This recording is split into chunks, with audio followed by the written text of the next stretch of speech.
Vienna, winter of 1885. Snow drifted across the city like a soft white curtain, falling over rooftops, horse-drawn carriages, and the grand opera houses that glowed faintly behind fogged windows.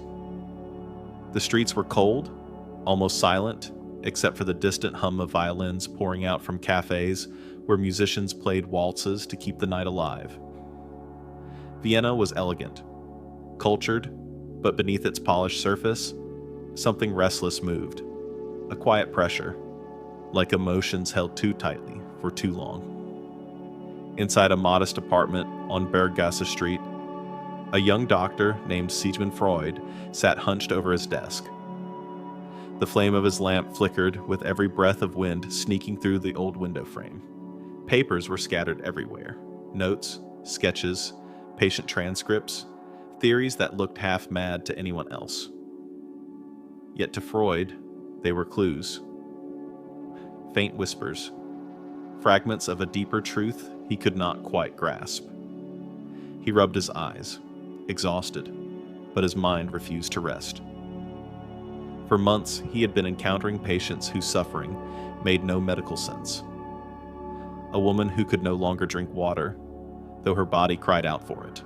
Another who lost her voice for weeks at a time, despite having perfectly healthy vocal cords. A man paralyzed in one arm, but only on Tuesdays, when nothing in his physiology had changed. Doctors around him shrugged. Hysteria, they said, as if naming it made it disappear. But Freud felt it, a tension beneath their words, the feeling that no one truly understood what they were watching. He leaned back in his chair, staring at the soft glow of the lamp. Why? Why would the mind turn against the body? Why did these patients tremble as if carrying secrets that even they did not know? He felt as though every case he touched was connected by a single invisible thread, but the thread lay buried somewhere beneath reason, beneath logic, beneath consciousness itself. Outside, Vienna continued breathing. Gentle snowflakes spun under the street lamps. Couples hurried home wrapped in wool coats. Chimneys released plumes of smoke into the frozen air. The city looked calm, almost serene, but Freud often thought that Vienna in winter looked like a person hiding grief behind a polite smile. Everything orderly on the outside, everything chaotic underneath. He sensed the same thing in his patients. One night, something changed. A young woman was brought to him, pale, trembling, her hands twisting together as if trying to wring out a memory. She spoke in fragments. She laughed at moments that were not funny. She stared at the walls as though someone else stood there, whispering only to her. Freud listened, but instead of interrupting, instead of diagnosing, he simply told her, "Speak whatever comes to mind. Don't judge it. Don't control it. Just speak." She hesitated. Her breath shook. Then words began to fall from her lips. Slowly at first, then faster, like water breaking through a crack in a dam. Childhood memories. Fears she never admitted. Dreams she did not understand. Pieces of her life she thought were meaningless, yet they connected with startling clarity. Her symptoms were not random. Her mind was not broken. It was hiding something, pushing it down, away from the light. Freud felt his heartbeat rise. Something vast opened before him. Something dark, powerful, and absolutely real. The truth wasn't in the brain's anatomy. It wasn't in nerves or muscles. It was somewhere beneath all that. A hidden realm, a secret engine of human behavior. A world the patient herself didn't even know existed. Freud left the session shaken.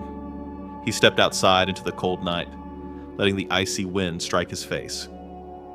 Snow crunched beneath his boots. He whispered to himself, "What if the mind has layers? What if most of what we are is hidden from us?" The idea terrified him, and yet it felt true in a way that nothing in his medical training ever had. As the winter deepened, Freud began to observe differently. A twitch in a person's hand, a hesitation before a word, a nervous laugh after a painful memory. He no longer saw symptoms. He saw messages, signals, attempts of the mind to hide truth, yet also to reveal it. Every patient was a doorway. Every disorder was a map.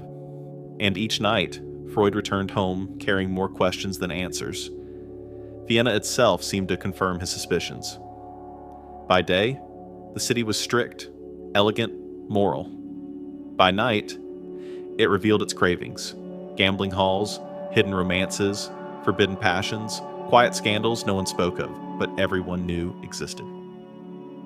The contrast fascinated him. It was as if Vienna lived with a double soul, one bright, one shadowed. And Freud began to wonder, if a city can hide its desires, can a person do the same? If society represses, does the mind repress as well? The possibility consumed him. One evening, Freud sat alone in his study. Snow fell heavily against the windows now. The lamp burned low, casting long shadows across the room. He opened his journal, a fresh page, and wrote, "Perhaps consciousness is not the master of the house." He stopped. The sentence felt dangerous, revolutionary. He wrote again, slowly, daringly. There is something beneath awareness, another will, another mind. He stared at the words, and a chill ran through him. If this was true, if human beings were driven by hidden forces, if the mind had a beneath, then everything science believed about choice, morality, and identity was wrong. Completely wrong. Days turned into weeks. Patients continued to arrive, each carrying stories they did not understand. Freud guided them gently, letting their thoughts drift, letting their memories speak in fragments, letting silence fill the spaces where truth struggled to surface. And with every session, Freud felt himself descending deeper, as though walking down a staircase to a dark cellar, discovering rooms within rooms, doors behind doors, until he reached a place no one had dared to study before, a world he would one day name the unconscious. Vienna's winter tightened its grip. Frost claimed the window edges. Chimneys smoked endlessly. Children hurried through the streets with red cheeks and muffled laughter. Yet, inside Freud's mind, a fire burned brighter than ever. He felt alone, but also guided, as if something hidden was pulling him forward, urging him to uncover what humanity had ignored for centuries. He looked out the window one night and murmured, "We think we are in control, but perhaps we are not." He imagined a vast iceberg drifting in dark waters, only its tip visible above the surface, while the mass below remained unseen. He felt that human consciousness might be the same, a small, fragile light floating above enormous depths. In that quiet Vienna winter, history shifted, not through politics, not through war, but through a single idea forming inside a single man: that the mind hides itself from itself, that we are strangers to our own desires, that the true battle of life happens in the dark, beneath awareness. Freud could not yet see how far this revelation would go. Into therapy rooms, literature, art, cinema, advertising, philosophy, reshaping every field it touched. All he knew was that something immense had awakened. A journey had begun, a descent into the hidden chambers of the human soul. And once the door opened, humanity would never be able to close it again. Vienna, early morning. The snow from last night still clung to the rooftops, turning the city into a quiet, white labyrinth. The air was sharp, cold enough to sting the lungs, and the streets were nearly empty except for a few workers sweeping paths through the frost. Inside his small office on Bergasse Street, Sigmund Freud leaned over a notebook, his breath visible in the dim light of dawn. He could not sleep. Not after the night before. Not after witnessing something he still trembled to understand. A patient, fragile, hesitant, wounded by memories she could not name, had revealed something extraordinary. Her symptoms weren't random. Her fears weren't chaotic. There was structure, logic, a hidden force shaping her pain.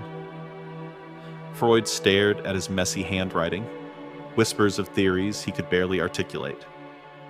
Thoughts outside awareness, forces beneath consciousness, a mind behind the mind. He tapped the pencil against the page, once, twice. Then he stopped. What if these ideas were true? He felt it again, a shiver, like standing at the edge of a vast, dark ocean. For centuries, philosophers spoke of reason. Reason was the king. Reason was the master. Reason was the part of us that made us human. But what if reason was only a thin candle in a massive cave, barely lighting anything at all? Freud looked around his office. The couch where patients sat, the chair where he listened, the thin curtains shutting out the icy morning. The room looked ordinary, but something inside him whispered, "You are not studying the surface anymore. You are standing at the entrance of the underground." The more he listened to patients, the more the pattern grew. A woman with a fear of birds, a man terrified of going home, a girl fainting at the scent of roses. Their stories were unique, but their bodies behaved the same way, resisting, hiding, protecting, as if part of them knew something dangerous, and another part tried desperately to bury it. One afternoon, Freud watched a patient's hands tremble while she described her childhood. Her mouth said one thing, but her body said another. Her words were polite, controlled, but her eyes flickered with something deeper, something trapped. When he gently asked her to pause, to breathe, to let her thoughts drift freely, she fell silent. Her gaze lowered, and then, slowly, she said something that didn't fit. A memory out of place. A detail that seemed meaningless. A moment she had forgotten she even remembered. Freud felt the hairs on his neck rise. There was a doorway inside her. Opening. Just a little.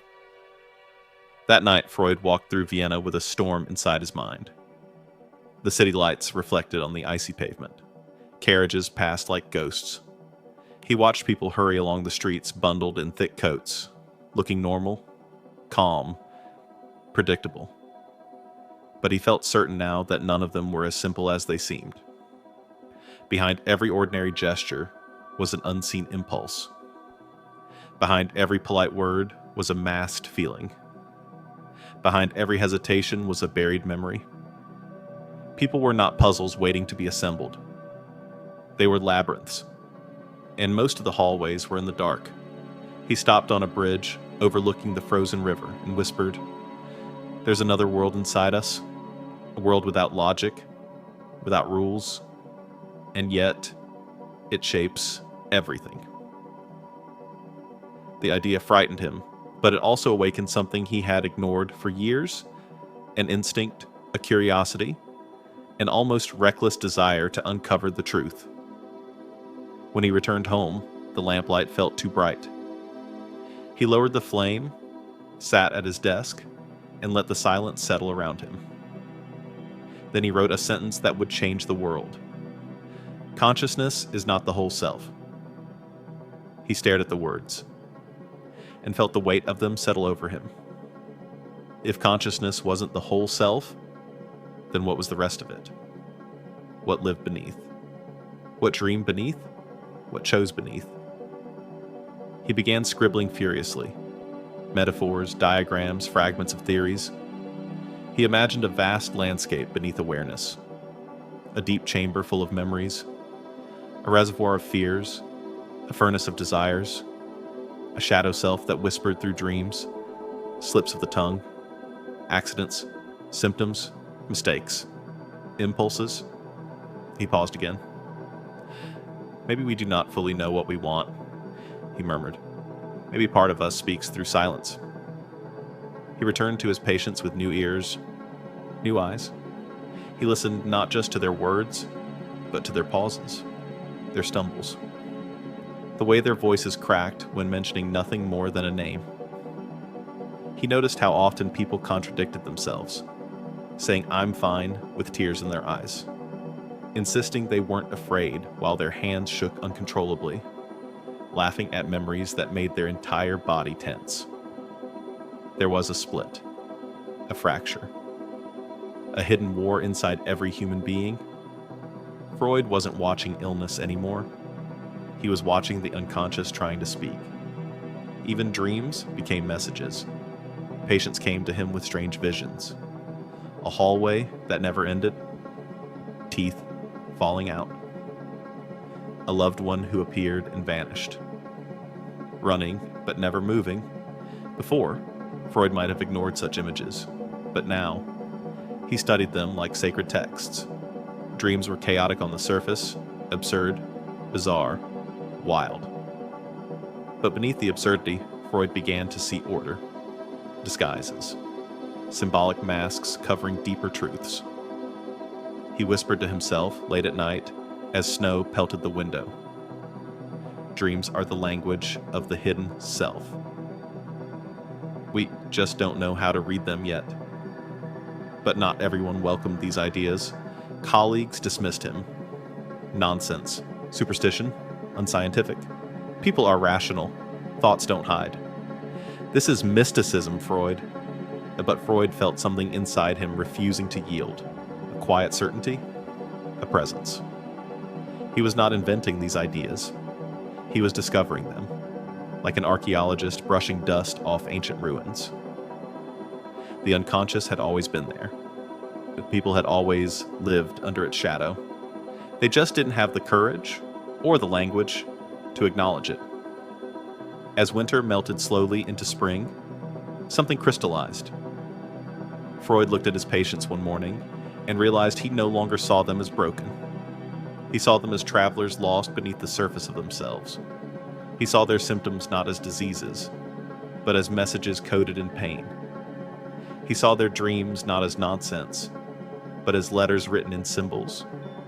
He saw their slips of the tongue not as mistakes, but as windows into the truth. And most of all, he saw that every person carried within them two lives, the life they lived and the life they buried. He exhaled slowly, exhausted, overwhelmed, and yet alive. The real battle is not outside us, he whispered. It is underneath. By now, he knew what to call it. Not darkness, not mystery, not madness, but something precise, something immense, something that watched from the depths of the mind, the unconscious. A world beneath the world, a mind beneath the mind, a hidden force guiding every action, thought, desire, dream, and fear. Freud looked out the window, watching the last snowflakes melt into the cobblestone streets of Vienna, and he felt a strange calm settle over him. He had stepped through the doorway. There was no going back. Human behavior, identity, morality, childhood, dreams, love, fear, pain. Everything would need to be re-examined. A new map of the human soul had begun to form, and the world, though it did not yet know, was about to change forever. Vienna, late afternoon. The sky was the color of steel, and the winter air pressed heavily against the city, like a secret no one dared to confess. Freud sat in his office, shuffling through notes when a knock broke the silence. Breer, his older colleague, mentor, and friend, stepped inside. His face looked tired, troubled, but his eyes carried a strange spark, as though he had come from a place few people ever dared to go. "Sigmund," he said softly, "I need to speak to you about a patient. A patient. A case. A woman whose suffering refused to obey the logic of medicine." Brewer hesitated before continuing, as if weighing the consequence of sharing her story. "Her name," he whispered, "is Anna O." And with those words, Freud's life changed. She did not enter the story as a mystery. She was the mystery. A young woman, intelligent, articulate, unusually imaginative, who had suddenly collapsed into a world of symptoms no doctor could explain. Paralysis, hallucinations, loss of speech, a strange inability to drink water, despite overwhelming thirst. Doctors were baffled. They prescribed rest, herbs, tonics, all useless. But Breuer did something no one else had tried. He listened. And what he found quietly ignited the greatest psychological revolution in history. Freud leaned forward. He sensed that Breuer was speaking about something deeper, something dangerous. Breuer explained the sessions. At first, she seemed fragmented. Her mind wandered. She spoke things that made no sense. But when I allowed her to speak freely, without structure, without interruption, something happened. Freud's pulse quickened. Her symptoms would ease, Breuer said, sometimes vanish entirely. Freud sat up straighter. How? Breuer glanced toward the window, as though searching for the right words. She would recall memories, painful ones, and when she did, the symptom tied to that memory would evaporate, as if released. Freud felt the shock. A slow, electric realization crawling up his spine. Symptoms tied to memories, illness tied to emotion, healing through speaking. Breuer nodded. I called it the talking cure, or chimney sweeping, he added with a weary smile. She liked that phrase. Freud whispered, almost breathless. So the body was expressing something the mind refused to face. Breuer nodded again, solemnly. Yes, exactly. Anna O began appearing in Freud's dreams. Not her face, not her voice, but the door she represented. A door into a new dimension of the human mind. Freud studied Breuer's notes obsessively. He traced the pattern in Anna's symptoms. When she remembered a moment of grief, her cough vanished. When she spoke of a hidden anger, her paralysis weakened.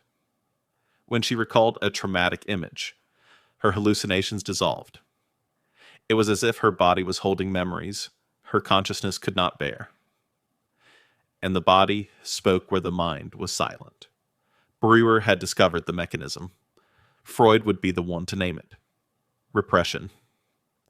The mind pushing pain downward, the body expressing it upward. A collision of silence and suffering. One image haunted Freud the most. Breuer had written, Anna refused to drink water, not even a drop. She said she felt disgusted by it. Later, she confessed she once saw a dog drink from a glass, and she had repressed the memory in shame. The moment she spoke the memory aloud, her thirst returned. Her ability to drink returned. Instantly. Freud read the line again and again. A forgotten moment, a trivial embarrassment, a buried image. And the body reacted for months. Not the nerves, not the muscles, but the mind. Freud whispered into the quiet room. The body speaks when the mind refuses. The more he studied, the more he realized something profound. Symptoms were not mistakes. They were metaphors, messages, symbols of truth hidden beneath layers of fear. A paralyzed arm was not a failing limb. It was a memory refusing to move. A cough was not an irritation. It was a voice trapped beneath the surface. A phobia was not irrational. It was rational to a part of the mind we do not see. Freud felt as if a curtain had lifted in front of him. This woman, he murmured, has done more to reveal the mind than all the textbooks of Europe. But the story of Anna O was not gentle. Healing came with storms. Breuer described nights when Anna screamed uncontrollably. Nights when her memories flooded back so violently she shook from head to toe. Nights when she slipped into states of confusion so deep she spoke languages she barely knew. But always, after each storm, there was clarity, as if her mind were releasing ghosts one by one. Brewer sometimes left her house trembling. Freud understood why. They weren't treating symptoms, they were excavating an entire buried world. One evening, Brewer told Freud something that stayed with him for the rest of his life. "She once said to me, 'Dr. Brewer, this is a birth.'" Freud blinked slowly. "A birth?" "Yes, a birth of the self. Something inside her, waking up. A birth, a self. A new mind emerging from the ruins of the old." Freud wrote the phrase in his notebook, "birth of the unconscious," because that is what Anna O represented. Not a patient, not a tragedy, but the moment humanity realized it contained more than one layer. But Anna's story did not end neatly. Healing is rarely gentle. There came a night when Brewer realized he could no longer treat her. Her emotions had become too entangled with the process, her attachment too intense. He stepped away, heartbroken, exhausted, unsure of what he had awakened. Freud understood. When you open the door to the unconscious, nothing stays still. Everything comes alive, including the pain. For Freud, the case of Anna O was not a lesson. It was a revelation. She was the first undeniable proof that the mind hides memories, that symptoms speak, that talking heals, that the unconscious exists. Freud looked at his hands one night and whispered, "We must listen to suffering. It is trying to tell a story." The lamp flickered. Snow fell softly outside the window. Vienna was quiet, but inside Freud's mind, a storm was rising. Because Anna O had done something extraordinary. She had opened the door, and Freud was already stepping through. Night in Vienna. The gas lamps flickered along the narrow streets, and the city slowly folded itself into sleep. Curtains were drawn, windows dimmed, footsteps vanished until even silence had a quiet sound of its own. In the darkness, Freud sat by his desk with a single candle burning low, shadows dancing across the walls like drifting thoughts. He stared at a page in his notebook, a sentence he had written hours earlier. "Dreams are not nonsense. They are coded messages." He whispered the words again, slowly, tasting their weight. Dreams had haunted humanity since the beginning of time. Prophets interpreted them. Kings feared them. Poets adored them. But scientists, rational, modern scientists, dismissed them as random electrical noise, meaningless residue from a tired brain. Freud disagreed. He closed his eyes for a moment, remembering his own dreams. Strange, wild, symbolic, yet undeniably emotional. A dream wasn't simply an image. It was a feeling, a pulse, a truth that logic could not hold. Dreams were alive, and Freud was beginning to suspect they were alive on purpose. The turning point came with another patient. A quiet, thoughtful woman who dreamt the same disturbing scene over and over again. A long hallway, a locked door, a whisper behind it, and an unbearable sense that something inside was calling her, and she was too afraid to answer. Freud listened, and something clicked. "This is not random," he murmured. "Something in you is knocking on that door." The woman stared at him, trembling. "But I don't know what's behind it." Freud replied softly, "Not yet." That night, Freud walked home slowly. Snowflakes drifted around him like fragments of other people's dreams. His mind replayed the hallway, the door, the whisper. Symbols, not events. Images that meant something deeper. "The mind speaks in metaphors during the day," Freud whispered to himself. "But in sleep, it removes the mask." He reached his apartment, sat at his desk, and began to write, feverishly, furiously, as if the ideas were pouring through him. Dreams disguise the truth, but do not destroy it. They are the guardians of sleep. They hide what the mind cannot face, and reveal what the heart cannot speak. The candle flickered. Freud didn't notice. He was writing the opening lines of a book that would change the world. The Interpretation of Dreams. Freud divided dreams into two layers. Two worlds. Two realities living inside one night. One, manifest content. The dream you remember. The hallway, the door, the whisper, the picture, the story, the surface. Two, latent content, the dream you don't see. The desire beneath the hallway, the fear behind the whisper, the memory trapped behind the locked door. Freud leaned back, breath unsteady. The dream was a cover, a disguise, a stage performance designed to hide the deeper truth from waking consciousness. But if one learned how to read it, the dream became a map, a royal road, a direct highway into the unconscious mind. To prove it, Freud turned to his own dreams. He wrote them down, analyzed them, decoded them as though they were encrypted messages. One dream haunted him: a patient suffering terribly, a prescription written incorrectly, a devastating mistake, and a crushing wave of guilt. But when he studied the dream closely, he realized something. The guilt wasn't about the patient. It was about something deeper. The fear of failing his father, the fear of not being worthy, the fear of not becoming the man he was meant to be. The dream was not literal. It was emotional. Not a memory, a confession. Freud lowered his pen. His hand shook slightly. Dreams tell the truth, he whispered, but in symbols. One symbol appeared again and again across many patients. A house, sometimes grand, sometimes broken, sometimes strange and shifting, but always a house. Freud saw the pattern. The upper floors, the conscious mind. The lower floors, the barely conscious. The basement, the unconscious. The locked rooms, trauma. The attic, suppressed desires. Collapsing walls, emotional collapse. Every house was a person. Every room was a memory. Dreams were not random. They were architectural plans of the inner world. Patients began to change when they explored their dreams. A woman terrified of fire dreamt of a burning cradle.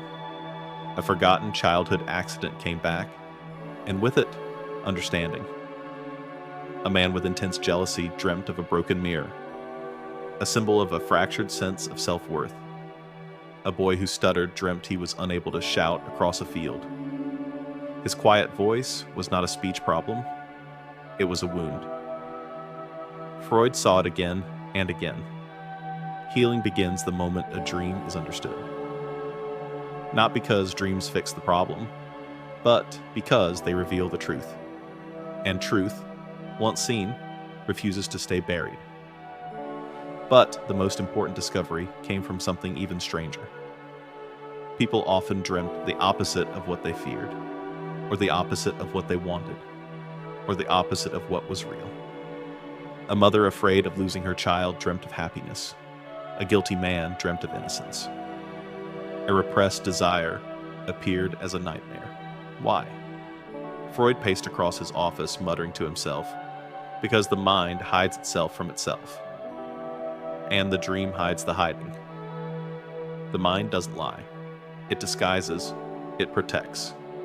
It encrypts. Dreams were encrypted letters from the unconscious, written in invisible ink, and delivered every night. Freud knew then that he had to go further. He began teaching patients how to retell dreams, not as stories, but as emotional maps. What did you feel?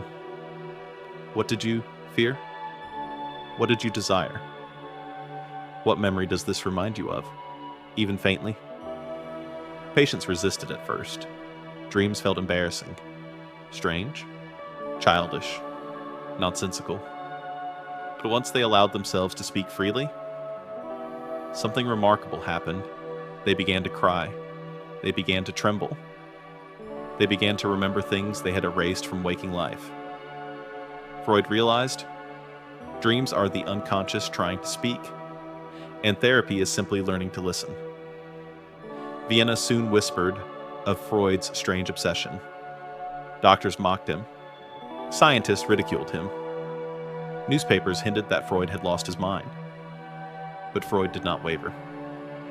Every night, as the city slept, he analyzed dreams by candlelight, building a new science one symbol at a time. He wrote, "Dreams are the guardians of sleep, but also the guardians of truth. Because the dream protects you from waking up, yet also protects your truth from disappearing. It is the double agent of the mind." One night, while reviewing a patient's dream, Freud stopped cold. A simple dream. A conversation at a dinner table. Nothing strange, nothing symbolic. But then the patient added, "I felt something was wrong in the dream, like everyone knew something, except me." Freud felt a jolt. He whispered, "That feeling. That is the unconscious knocking." The unconscious does not always speak in images. Sometimes it speaks in atmosphere, in tone, in the weight of silence within the dream. Dreams were not puzzles. They were emotional landscapes. As winter faded and spring came to Vienna, Freud reached his conclusion. He wrote in large, deliberate letters, "The dream is the royal road to the unconscious. Not a road of logic, not a road of reason. A royal road, grand, direct, central, unavoidable. Every dream, every symbol, every whisper from the night was evidence of the hidden world beneath consciousness, a world that ruled human behavior, a world that shaped love, fear, guilt, ambition, desire, shame. A world that appeared each night when the mind dropped its mask and the truth stepped forward." Freud closed his notebook, exhausted, but certain. He looked out the window where Vienna slept under soft moonlight. Below the surface of every sleeping body, a universe was stirring. Not chaos, not randomness, but a coded language, a secret grammar of the soul. And humanity, for the first time in history, was beginning to learn how to read it. The royal road had opened, and Freud was already walking down it. Night settled over Vienna, thick, quiet, heavy. The kind of night where even the lamps seemed to burn more slowly. Freud sat alone in his study, the faint glow of the fireplace casting long, trembling shadows on the walls. His notes lay open before him, filled with observations from months of listening, watching, decoding. Dreams had shown him something. Symptoms had shown him something. Slips of the tongue, strange fears, hidden memories, all whispered the same truth. There was something inside every human being, ancient, hungry, unruly, a force untouched by manners, untouched by logic, untouched by morality. Freud dipped his pen in ink, paused, then wrote a single word. It. He whispered it aloud, as if naming a creature that had existed long before any human language. The id. The oldest part of the mind. The wild animal inside us. Freud closed his eyes and imagined the human mind as a vast landscape. Not a drawing, not a diagram, but a living world. On the surface, consciousness thin, bright, civilized. Beneath it, the dreams. Shifting, symbolic, chaotic. And deeper still, far beneath all order, beneath even the unconscious memories, something primal churned. Freud pictured it as heat behind a wall, a wild heartbeat beneath the floorboards, a creature pacing in a locked room. It had no language, no reasoning, no concept of right or wrong, only one rule: I want. Patience revealed its presence before Freud had words for it. A woman who panicked without knowing why, a man furious over something trivial, a child who screamed with a rage too powerful for his small body. Freud saw it in their eyes, a flash, a storm, a pulse, something raw. He had watched a patient calmly describe his day, only for his voice to tremble when mentioning a single name. The tremble wasn't conscious. It was the id peeking through. He noticed another patient smile politely while her fingers dug into the fabric of her dress, gripping harder.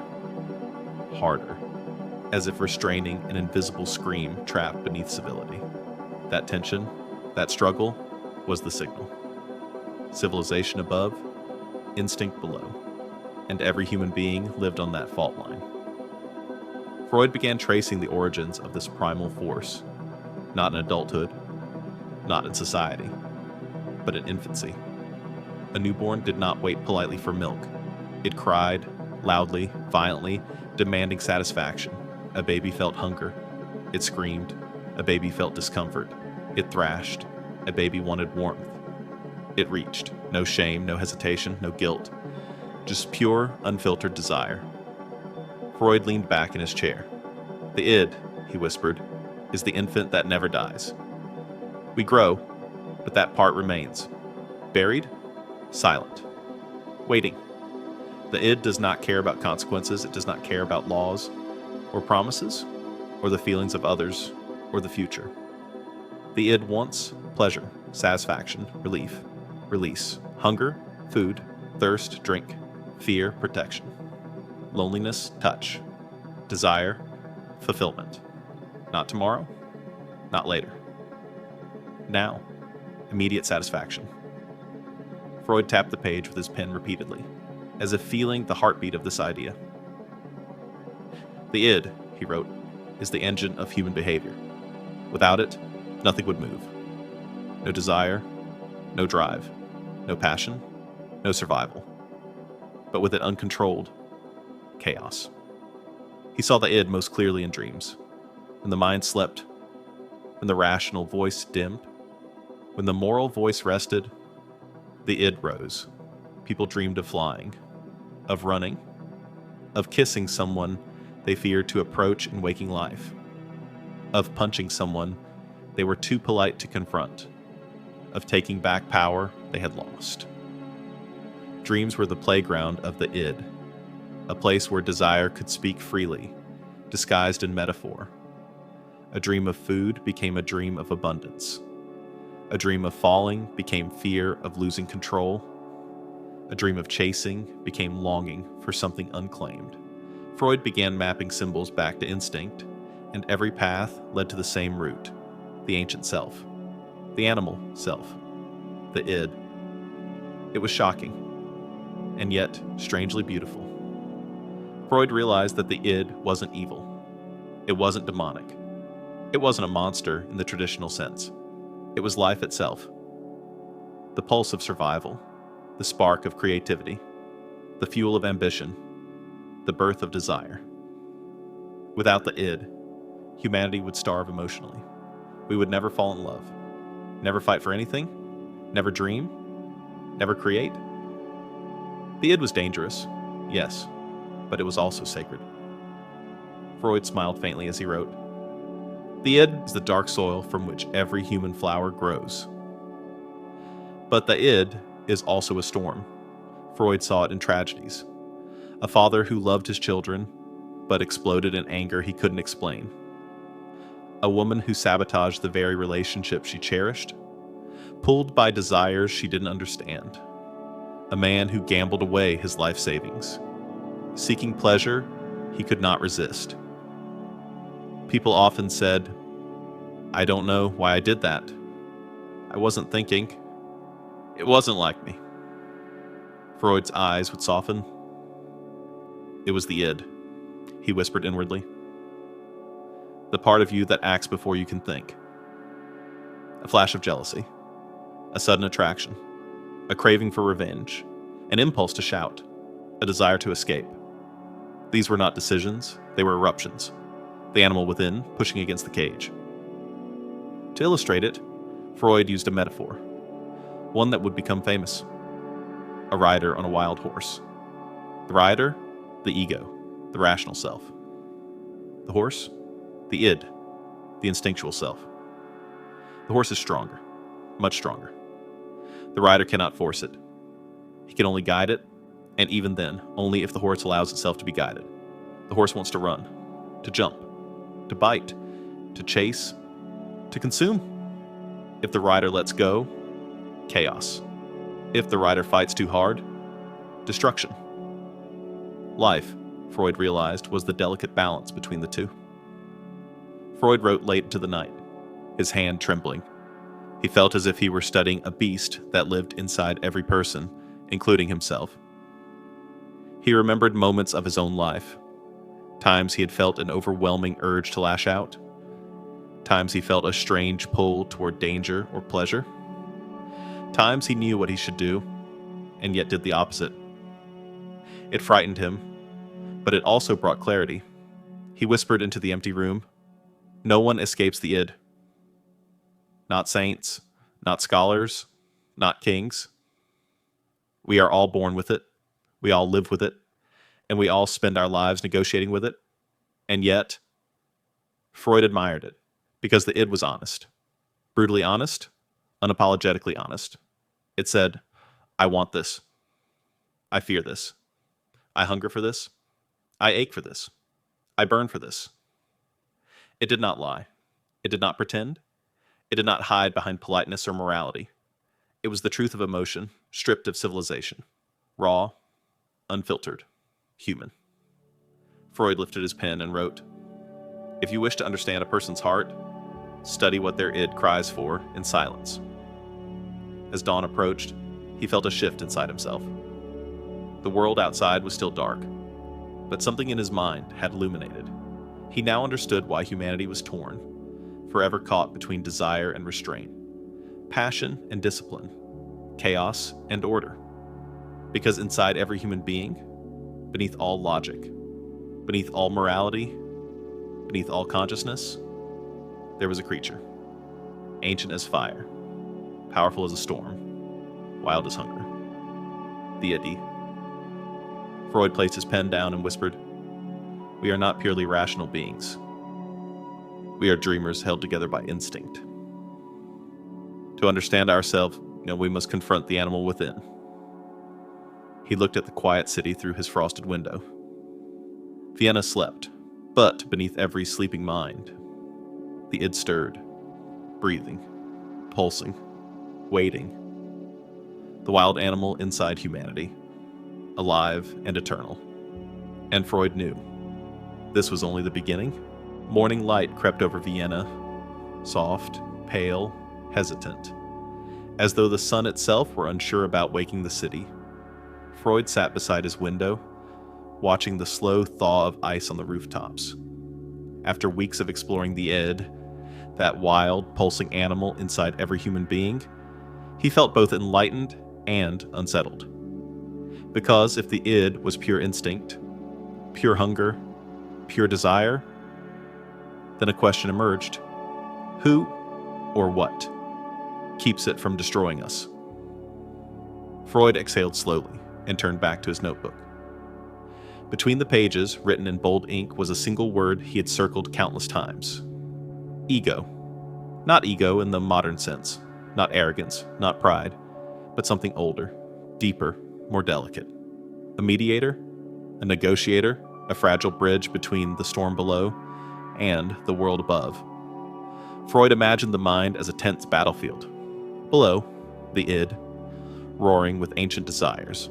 Above, society, morality, rules, expectations, and caught between them, a thin line, a trembling balance, a fragile self trying to survive the tug of war, the ego. He whispered the word gently, almost compassionately. The ego suffers the most, because it stands in the middle of everything. He recalled a patient who embodied this conflict perfectly. A young man, polite, educated, soft-spoken, who entered Freud's office looking composed. But the moment he began speaking about his father, his jaw tightened, his voice trembled, his hands spasmed ever so slightly. The id wanted to scream. Society demanded he stay quiet. In between. The ego bent under pressure. Freud closed his eyes. He could almost see it. A small figure standing between two giants trying to negotiate a peace treaty neither side wanted. The ego was not born strong. It was born helpless, hurried into existence by necessity. As children grow, they learn, don't hit, don't bite, don't scream, Don't take what's not yours. Wait your turn. Be polite. A child hears these rules, but the id doesn't care. So something must emerge. Something that learns to negotiate between desire and reality. The ego. Not to kill the id, but to manage it. Not to silence it, but to redirect it. Not to judge it, but to contain it. Freud leaned forward and wrote, "The ego is the servant of three masters, the id, the superego, and reality." Three masters. Three chains pulling in different directions. No wonder the ego felt fragile. The ego's first master, the id, was unpredictable. It demanded everything immediately. The ego's second master, reality, was uncompromising. The world does not bend for desire, and the third master, the superego, was judgmental. Cold, strict, often cruel. Freud paused. The realization hit him hard. The ego is the only part of us that truly feels pain. The id does not feel guilt, only frustration. The superego does not feel fear, only disgust. Reality does not feel compassion, only limits. But the ego feels everything. Shame, fear, guilt, pressure, confusion, contradiction. It endures everything and receives no gratitude in return. He thought of another patient, a woman torn between passion and duty. She spoke of a man she loved and a marriage she could not leave. Her id cried for affection. Her superego demanded morality. Reality provided no easy escape. The ego struggled to hold all three truths at once. She twisted a handkerchief in her lap, her body tense, her breath shallow. Freud saw the conflict not only in her face, but in her very posture. The ego was stretched thin, and like a rope pulled too tightly. It began to fray. Freud wrote a metaphor in his notebook. The ego is a glass bridge suspended between storms. Strong enough to carry you, but fragile enough to crack under pressure. It must make decisions, not based on what you want. Id, not based on what you should. Superego, but based on what can actually be done. Reality. Impossible decisions. Endless negotiations. Freud felt a wave of empathy for the ego, for the small, exhausted part of every human that tries so hard to stay balanced. To understand it more deeply, Freud observed how people justified their choices. A man who failed an exam blamed the teacher. A woman who cheated in love insisted she was unhappy anyway. A child who broke a vase said, "It wasn't me." Freud called these mechanisms defense mechanisms, not lies, not delusions, protections. Small psychological tools the ego used to avoid collapse under the weight of conflicting forces. Denial, projection, rationalization, repression, displacement. Each defense was the ego whispering, "I can't survive this truth yet, so let me reshape it." Freud didn't see weakness, he saw survival. The ego does not seek pleasure. It seeks peace, not joy, not passion, not victory. Just a small moment of balance, a path through the storm. Freud sighed as he realized something profound. Most suffering in life comes from the ego being overwhelmed, not knowing which master to obey. Should it obey desire, morality, safety, expectation? "No wonder," Freud whispered. "No wonder people break." He reflected on his own conflicts. Nights he wanted to sleep, but desire to understand kept him awake. Days he wanted to challenge society, but fear of consequences held him back. Moments he felt anger, but duty required composure. His own ego had battled the storms countless times. He understood its pain intimately. "The ego is not our strength," he wrote. "It is our struggle." One evening, he described the ego in his journal using imagery. A tightrope walker, balancing above an abyss, a diplomat, negotiating with impossible demands, a candle, burning quietly in the wind, a sailor, steering a ship between rocks and waves, a mediator, calming two furious enemies, everything fragile, everything brave. The ego was not heroic, but it was necessary. Without it, the id would devour society. Without it, the superego would crush the soul. Without it, reality would drown the person. The ego held everything together. Barely, but beautifully. He remembered a moment in therapy when a patient whispered, "I feel like I'm two different people." Freud replied softly, "You are more than two, and it is your ego trying to make them live together." The patient cried, not from sadness, but from recognition. Sometimes the greatest relief in life is understanding that inner conflict is not madness. It is simply the ego doing its job. As dawn approached, Freud tightened his coat and looked out the window. The first sound of carriages echoed in the street below. The world was waking up again, preparing to play its roles, to smile, to work, to behave, to suppress, to desire, to hide, to negotiate. And in every person walking those cold Vienna streets, an ego fought to stay whole. Freud whispered, "Be gentle with your ego. It carries more than you will ever know." Because inside every human being, beneath politeness, beneath responsibility, beneath identity, there is a quiet negotiator, juggling the demands of instinct, morality, and reality, surviving storms no one else can see, keeping us from falling apart. The fragile negotiator. The ego. Evening descended slowly over Vienna, like a velvet curtain falling across the grand theaters of the city. The sky softened into deep blue. The lamplight shimmered across the cobblestones, and a quiet calm washed through the streets. But inside Freud's study, another kind of storm was brewing. For weeks he had explored the id, the wild, ancient creature of desire, and the ego, the fragile negotiator, balancing impossible demands. But there was something else, something darker, something colder, something that whispered like an eternal judge inside every human mind.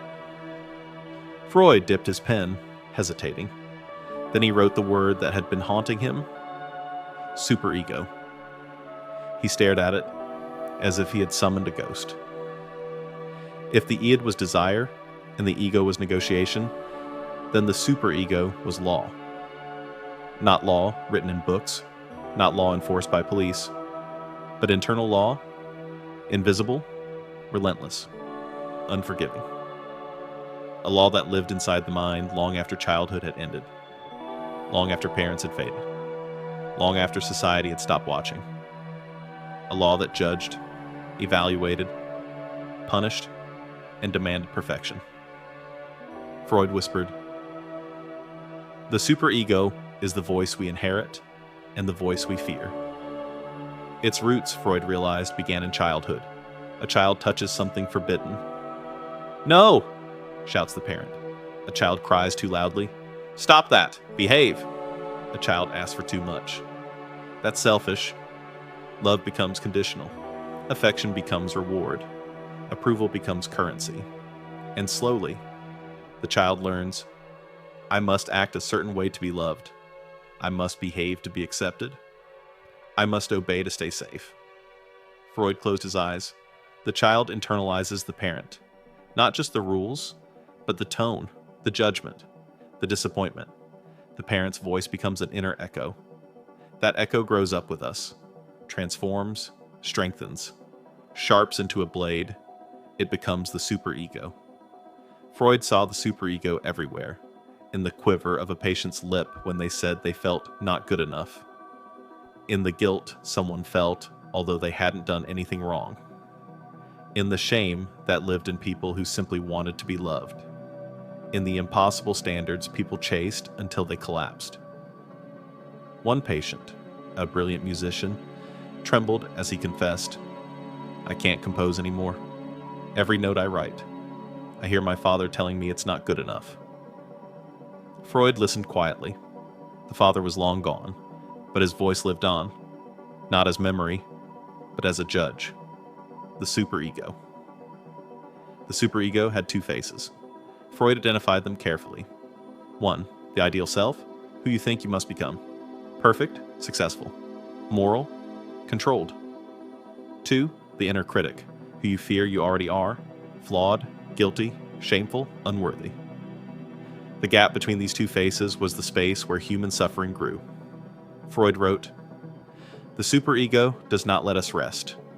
It demands, it accuses, it punishes. Often, more harshly than any external authority."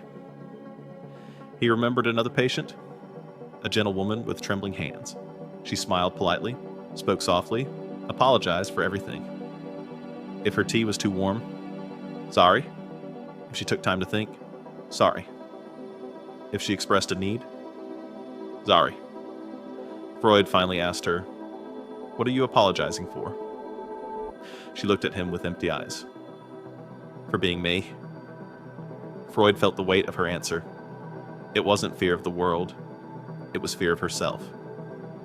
Her superego towered above her like a giant shadow, watching every move, judging every desire, calling her unworthy for simply existing.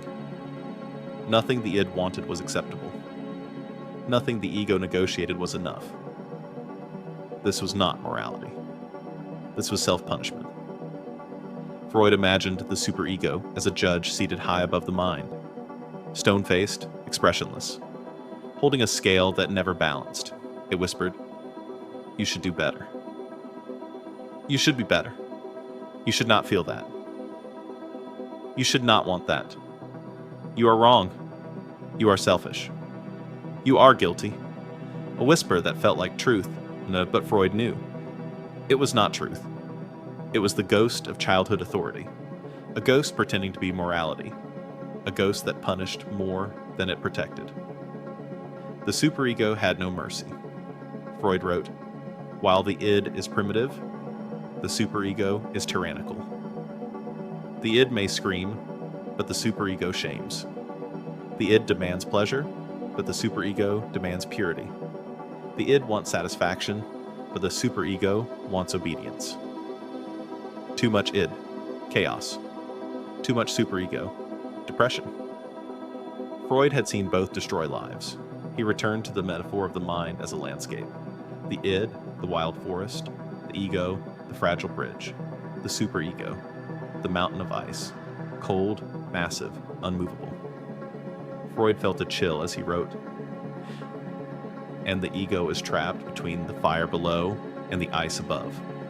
The ego burns and freezes, and yet it must keep walking." He whispered, "No part of us suffers more than the ego under the weight of the superego. The superego evolves as we grow.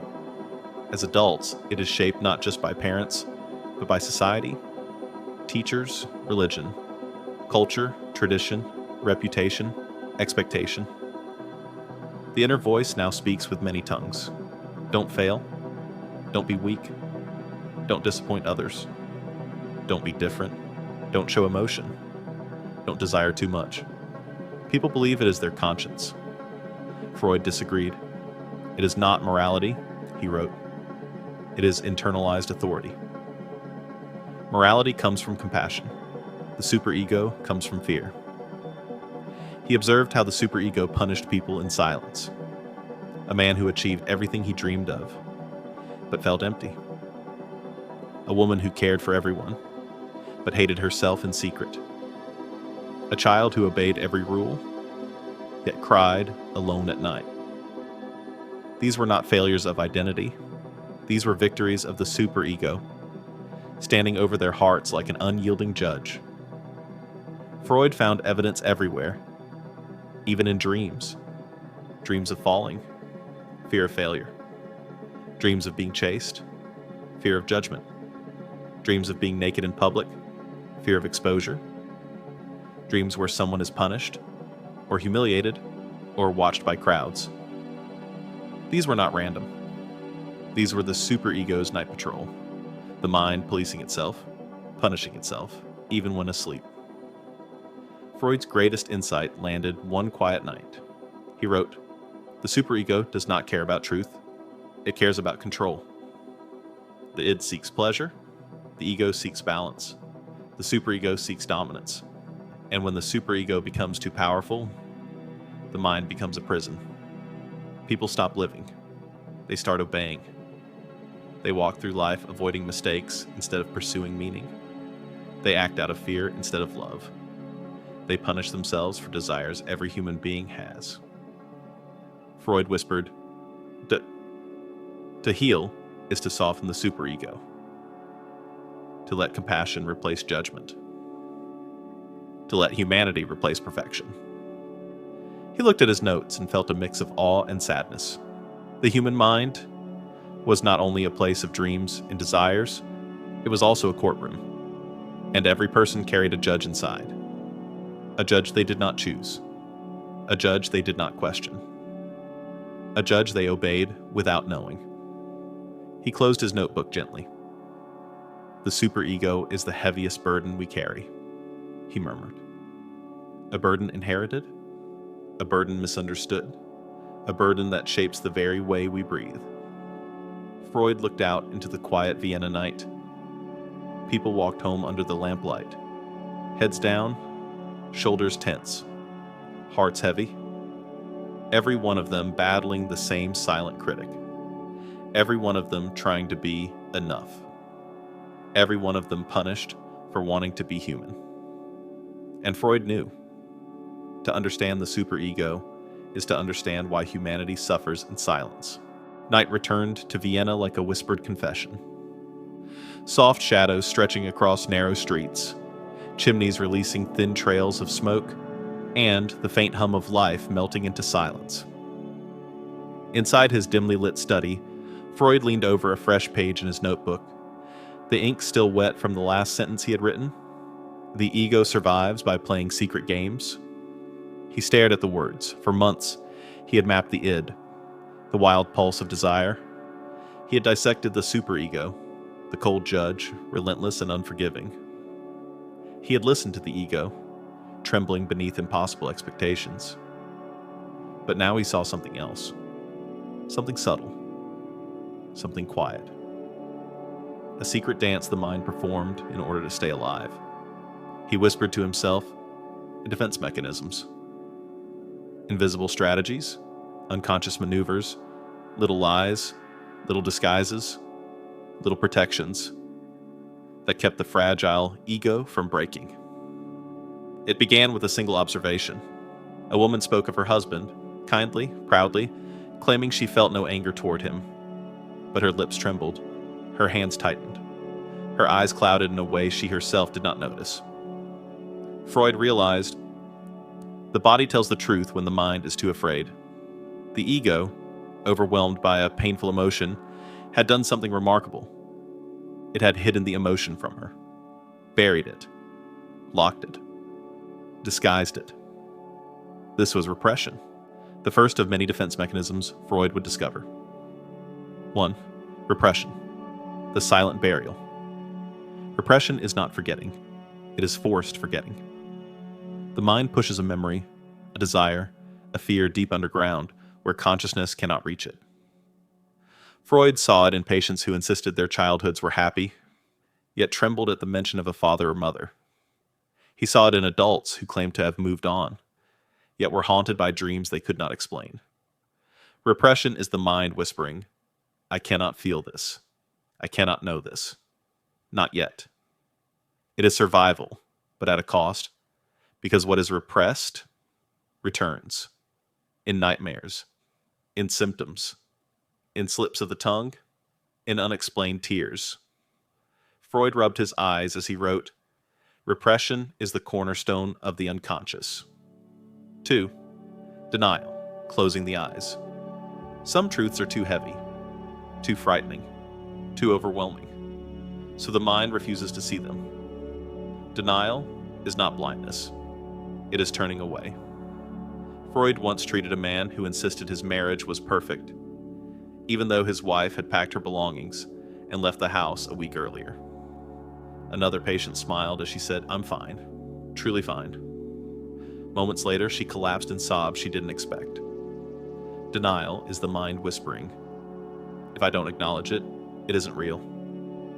But reality waits, and it always returns. 3. Projection. Throwing the shadow projection is the mind's way of taking an inner feeling and placing it into the world, onto someone else. A man filled with anger claims others are angry at him. A jealous partner accuses the innocent. A person hiding guilt insists someone else is to blame. The mind does not say, I feel this. Instead, it says, you feel this. Projection is a mirror turned outward, reflecting the parts of us we cannot face. Freud wrote, projection is the shadow we cast without knowing. 4. Rationalization. Elegant excuses. The ego creates stories. Beautiful stories, logical stories. Stories that explain behavior while hiding the truth behind it. A man who fails an exam says, the questions were unfair. A woman rejected in love says, I never liked him anyway. A gambler losing money says, I'm just unlucky today. Rationalization is intelligence used as camouflage, the mind protecting itself with reason, even when reason is a mask. 5. Displacement. Redirecting the storm. Sometimes the id's rage is too dangerous to express toward its true target, so the mind redirects it. A man humiliated by his boss comes home and shouts at his children. A child afraid of his father kicks the family dog. A woman angry at society lashes out at herself. Freud saw this pattern again and again. Anger never disappears. It simply finds a weaker door. The storm moves, but it still strikes. 6. Sublimation. Turning darkness into light. This, Freud believed, was the most beautiful defense mechanism, the only one that creates rather than destroys. A person channels forbidden desires into art, pain into poetry, anger into activism, fear into discipline, chaos into creativity. A sculptor shapes marble with hands trembling from old wounds. A writer bleeds truth into ink. A dancer turns frustration into movement. Sublimation is the alchemy of the mind, dark emotion transformed into human achievement. Freud smiled as he wrote, civilization itself is built upon sublimation. 7. Regression, slipping backward to feel safe.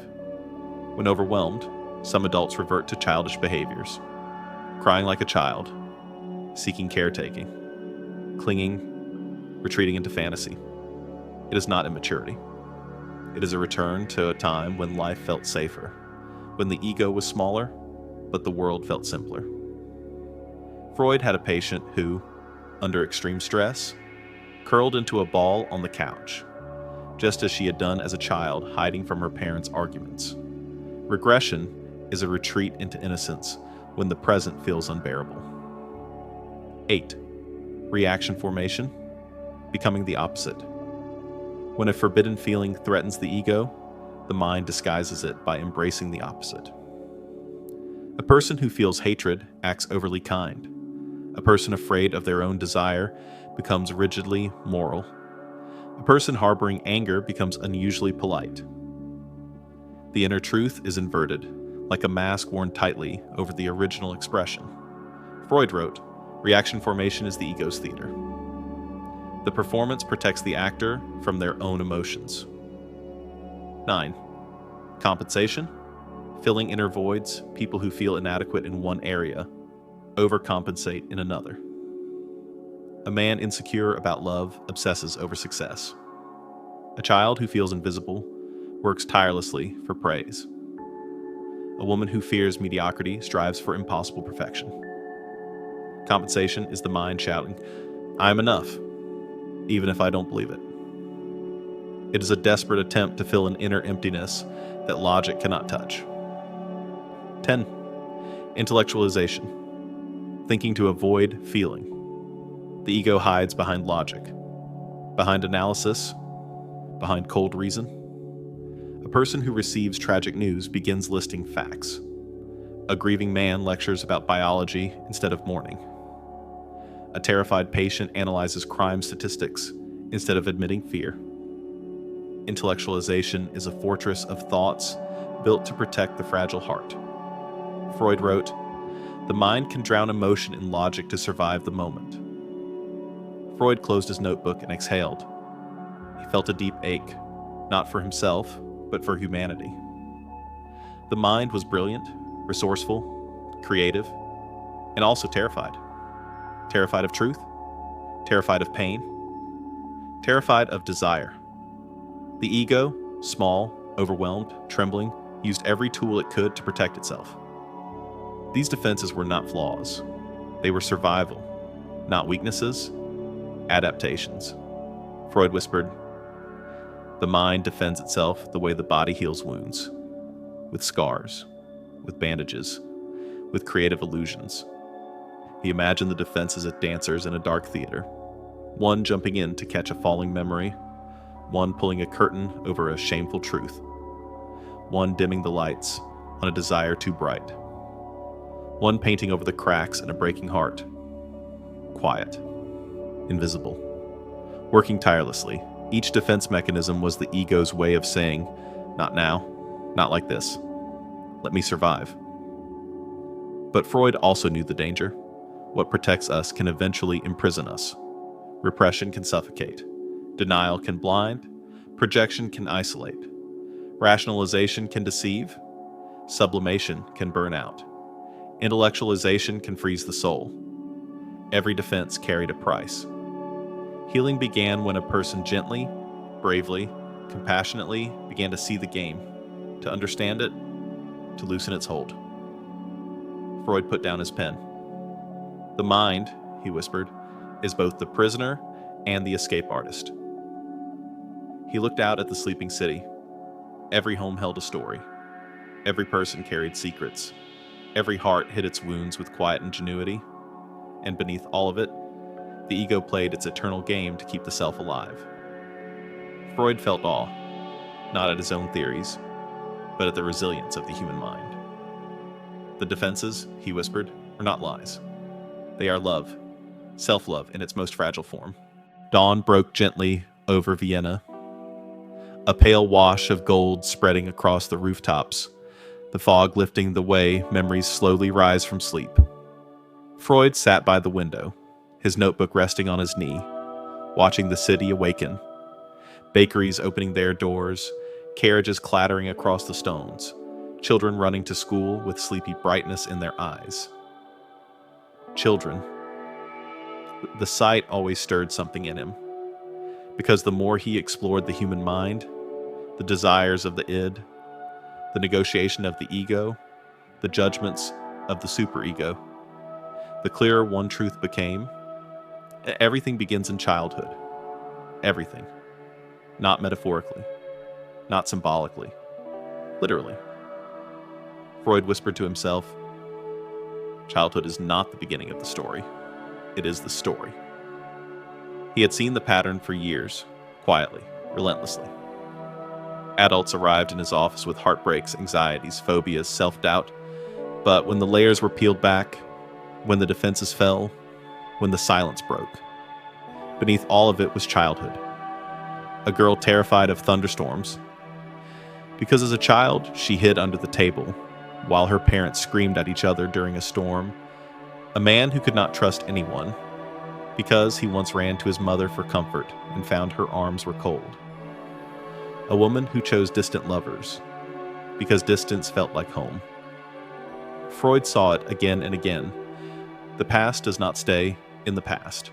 It travels with us, silently, shaping what we fear, love, chase, and avoid.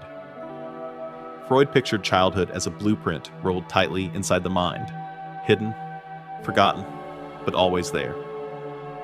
Every line drawn in early life, every emotion, every wound, every touch, every rejection, every comfort, every moment of trust and betrayal became architecture. Foundation, structure, shape in adulthood was simply the house built upon it. Freud breathed in softly, as if inhaling the truth of this idea. We spend our adult lives reacting to childhood memories we no longer remember. He recalled a patient, A confident man with a quick smile. Charming, successful, always laughing. But beneath the laughter was terror. Terrified of being alone, terrified of silence, terrified of failure. It took weeks before he whispered the truth. When I was a child, if I disappointed my father, he wouldn't speak to me for days. It felt like I didn't exist. Freud nodded gently. The adult man wasn't afraid of failure. He was afraid of disappearing, afraid of becoming a ghost again. The blueprint. Another patient, a woman in her 30s, struggled with intense guilt. She apologized for everything. She carried shame like a cloak. She believed she was burdensome, but when Freud asked about her childhood, she hesitated, then whispered, "My parents told me I was difficult." "Difficult how?" Freud asked. "Difficult for crying. Difficult for asking questions. Difficult for wanting attention." Freud felt his chest tighten. A child needing love was labeled too much. The superego absorbed the message. And now the adult lived with an inner voice that said, "You're asking too much. You're annoying. You don't deserve space." The blueprint. Freud understood something profound. Children do not understand the world. They do not understand rage, or silence, or fear. So they blame themselves. Mother is sad. I caused it. Father leaves. I wasn't enough. Parents fight. It's my fault. Affection disappears. I am unlovable. Rules tighten. I am wrong. A child cannot comprehend chaos, so the child absorbs chaos into identity. Freud whispered, "The child becomes the crime they did not commit." He thought of how a child experiences love. Love is survival. Love is food.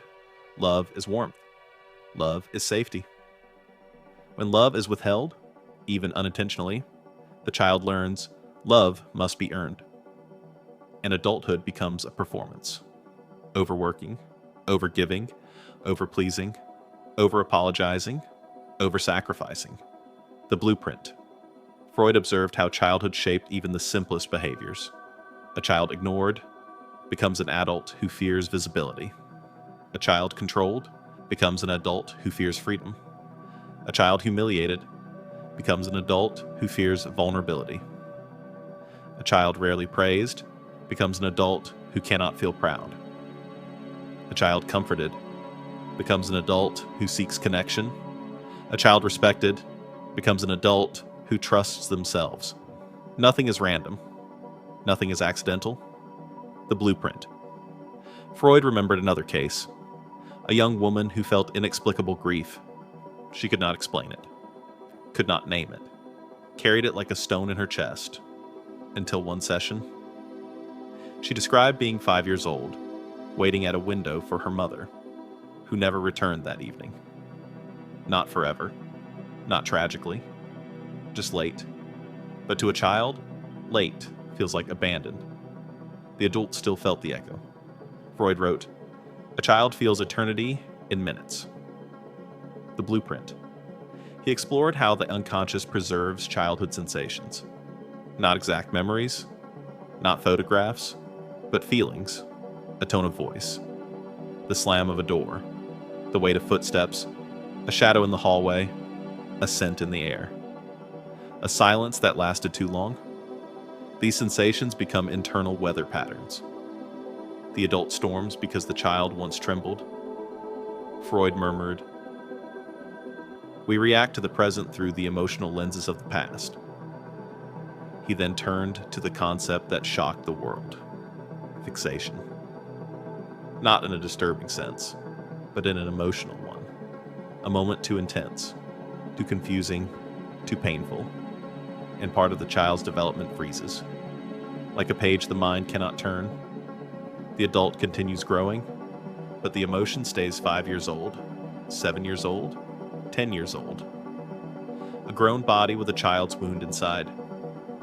Freud whispered, "Trauma is a clock that stops, even while life moves forward." He saw fixation everywhere. A woman overly responsible, The child parentified too young. A man afraid of anger. The child punished harshly for feeling. Person terrified of abandonment. The child left alone too often. A perfectionist. The child praised only when flawless. The blueprint. Freud felt sorrow for them, not because they were weak, but because they were wounded long before they had any defenses. Freud knew that childhood was not only pain, it was also magic. Every laugh, every touch, every gesture of love, every soothing word, every bedtime story, every moment an adult knelt down to listen became part of the blueprint too. Resilience, confidence, hope, curiosity, empathy. These came from childhood as well. Freud smiled faintly. The child who is loved, he wrote, das carries light into adulthood. But when childhood is fractured, the adult spends their life repairing what was broken. Not consciously, not deliberately, but through choices. Choosing partners who resemble parents, choosing conflicts that mirror childhood battles, choosing roles they once played in the family, repeating, reenacting, reliving. The unconscious does not seek happiness, it seeks familiarity. Freud whispered, "We return to what hurt us because it feels like home." The blueprint. He closed his notebook slowly. The weight of his discoveries pressed on him. He wasn't studying pathology. He was studying the human condition. Children do not choose their wounds, they simply survive them. Adults inherit the scars. Freud looked out the window. Vienna was fully awake now. People rushing, shouting, laughing, carrying burdens they themselves did not understand. Every person on those streets had once been a child with small hands and a trembling heart. Every person carried a blueprint inside them. He whispered into the quiet room. To heal an adult is to listen to the child within them. To understand the child is to understand the entire life. Because childhood is not the beginning of the story, it is the architecture of the soul. The hidden blueprint that shapes everything. Night pressed softly against the windows of Freud's study. Vienna lay under a deep, heavy quiet, lamplight flickering like trembling thoughts, the fog drifting low across the cobblestone streets. Freud sat at his desk, surrounded by scattered notes. He had spent years mapping the layers of the mind, the id, the ego, the superego, the hidden blueprint of childhood. But now he approached something darker, something deeper, something so unsettling that even he hesitated before writing it down. On the page in front of him was a single sentence, a hypothesis, a whisper, a storm. Children experience forbidden wishes.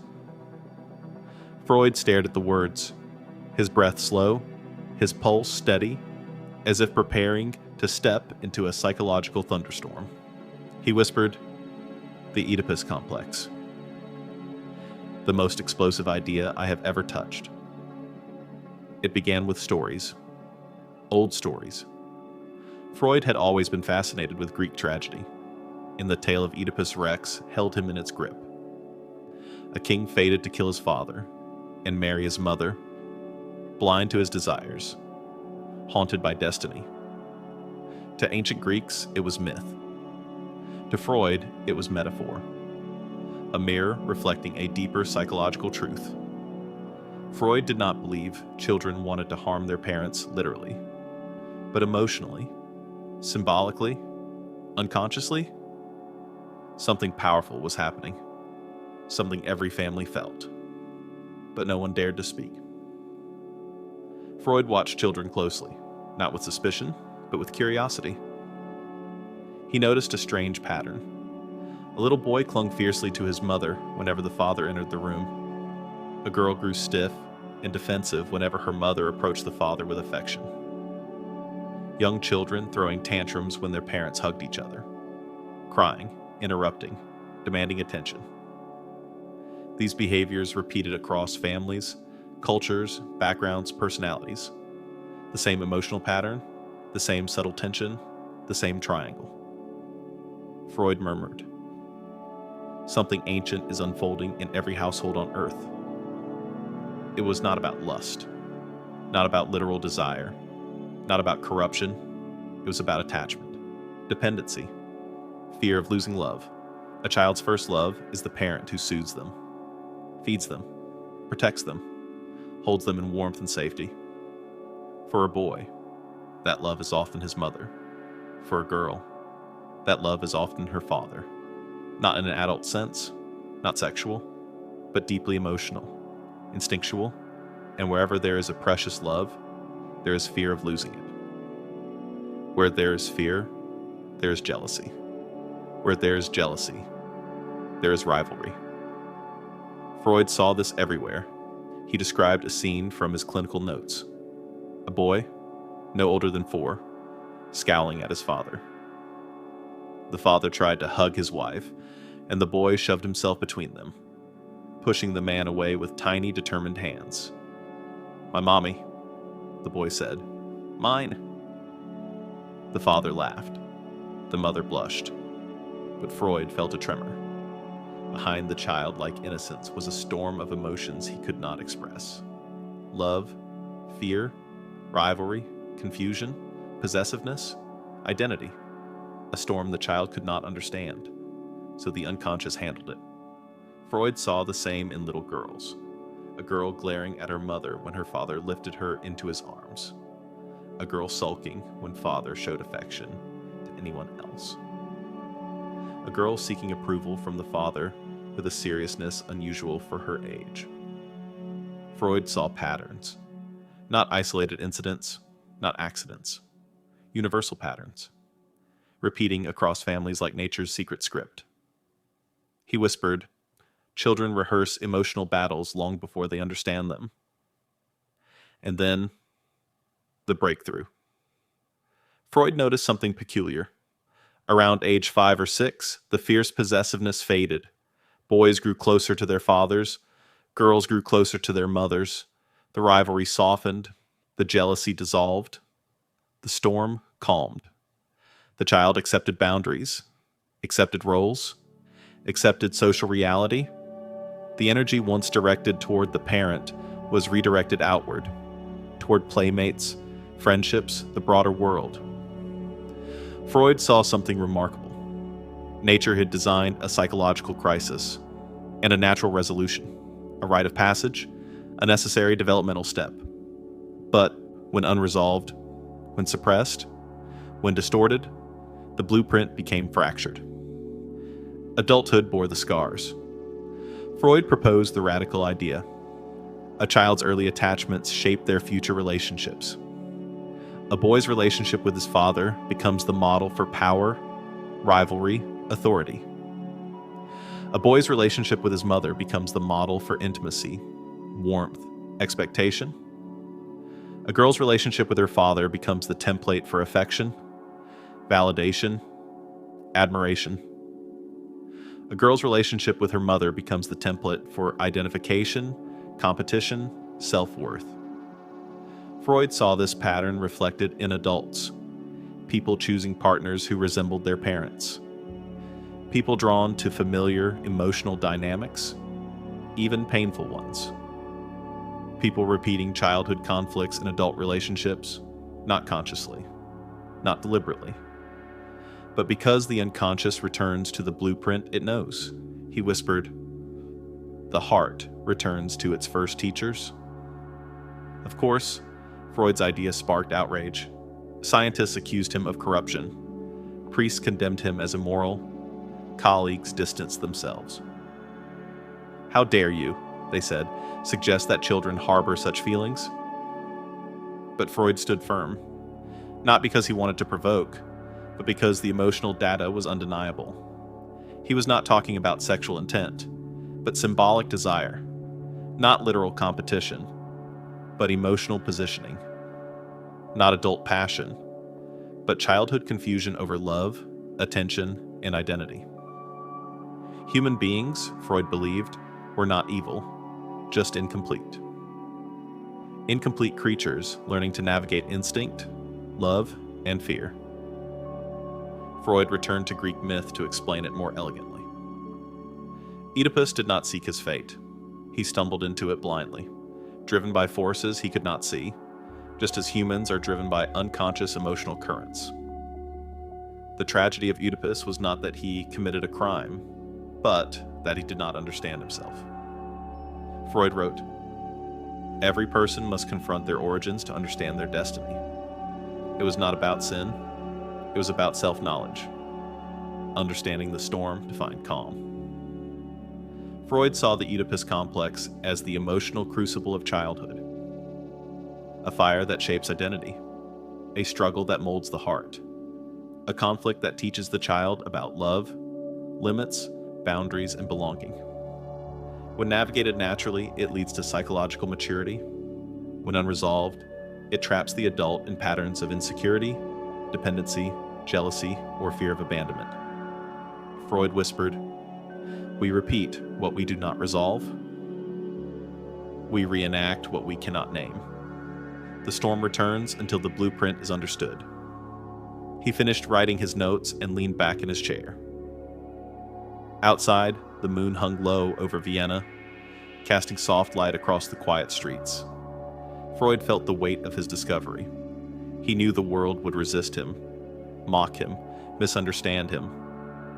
But he also knew he had uncovered a profound truth. Children are not blank pages. They are storms of emotion learning to become human. And in that storm, in that mixture of love, fear, attachment, rivalry, the blueprint of every adult relationship was quietly, invisibly formed. Freud closed his notebook. The Oedipus storm had begun, and humanity would never look at childhood or themselves the same way again. Vienna, a city of music and elegance by daylight, but behind closed doors, in a small apartment on Berggasse Street, another kind of symphony was unfolding. Not of violins, not of pianos, but of ideas. Dangerous ideas. Revolutionary ideas. Ideas that would ignite alliances and shatter them. Freud sat at the center of it all, a thinker surrounded by thinkers, a mind surrounded by minds. And together, they formed what would later be called the Wednesday Psychological Society. Freud's inner circle, his disciples, his challengers, his eventual enemies. A gathering of brilliant men destined to shape and fracture the world of psychology forever. The beginning, a circle of fire. Every Wednesday evening, as lamplight flickered along the walls and the smell of tobacco drifted through the air, a group of intellectuals squeezed into Freud's living room. They debated, argued, provoked one another, pushed ideas to their limits. Freud welcomed them with tea, cigars, and a sharp smile. He called the group his committee. Among them were names that would soon echo across history. Carl Jung, the rising star. Alfred Adler, the challenger. Otto Rank, the passionate innovator. Sandor Ferenczi, the loyal radical. Wilhelm Stekel, the daring interpreter. Young, ambitious, hungry. Freud was the sun.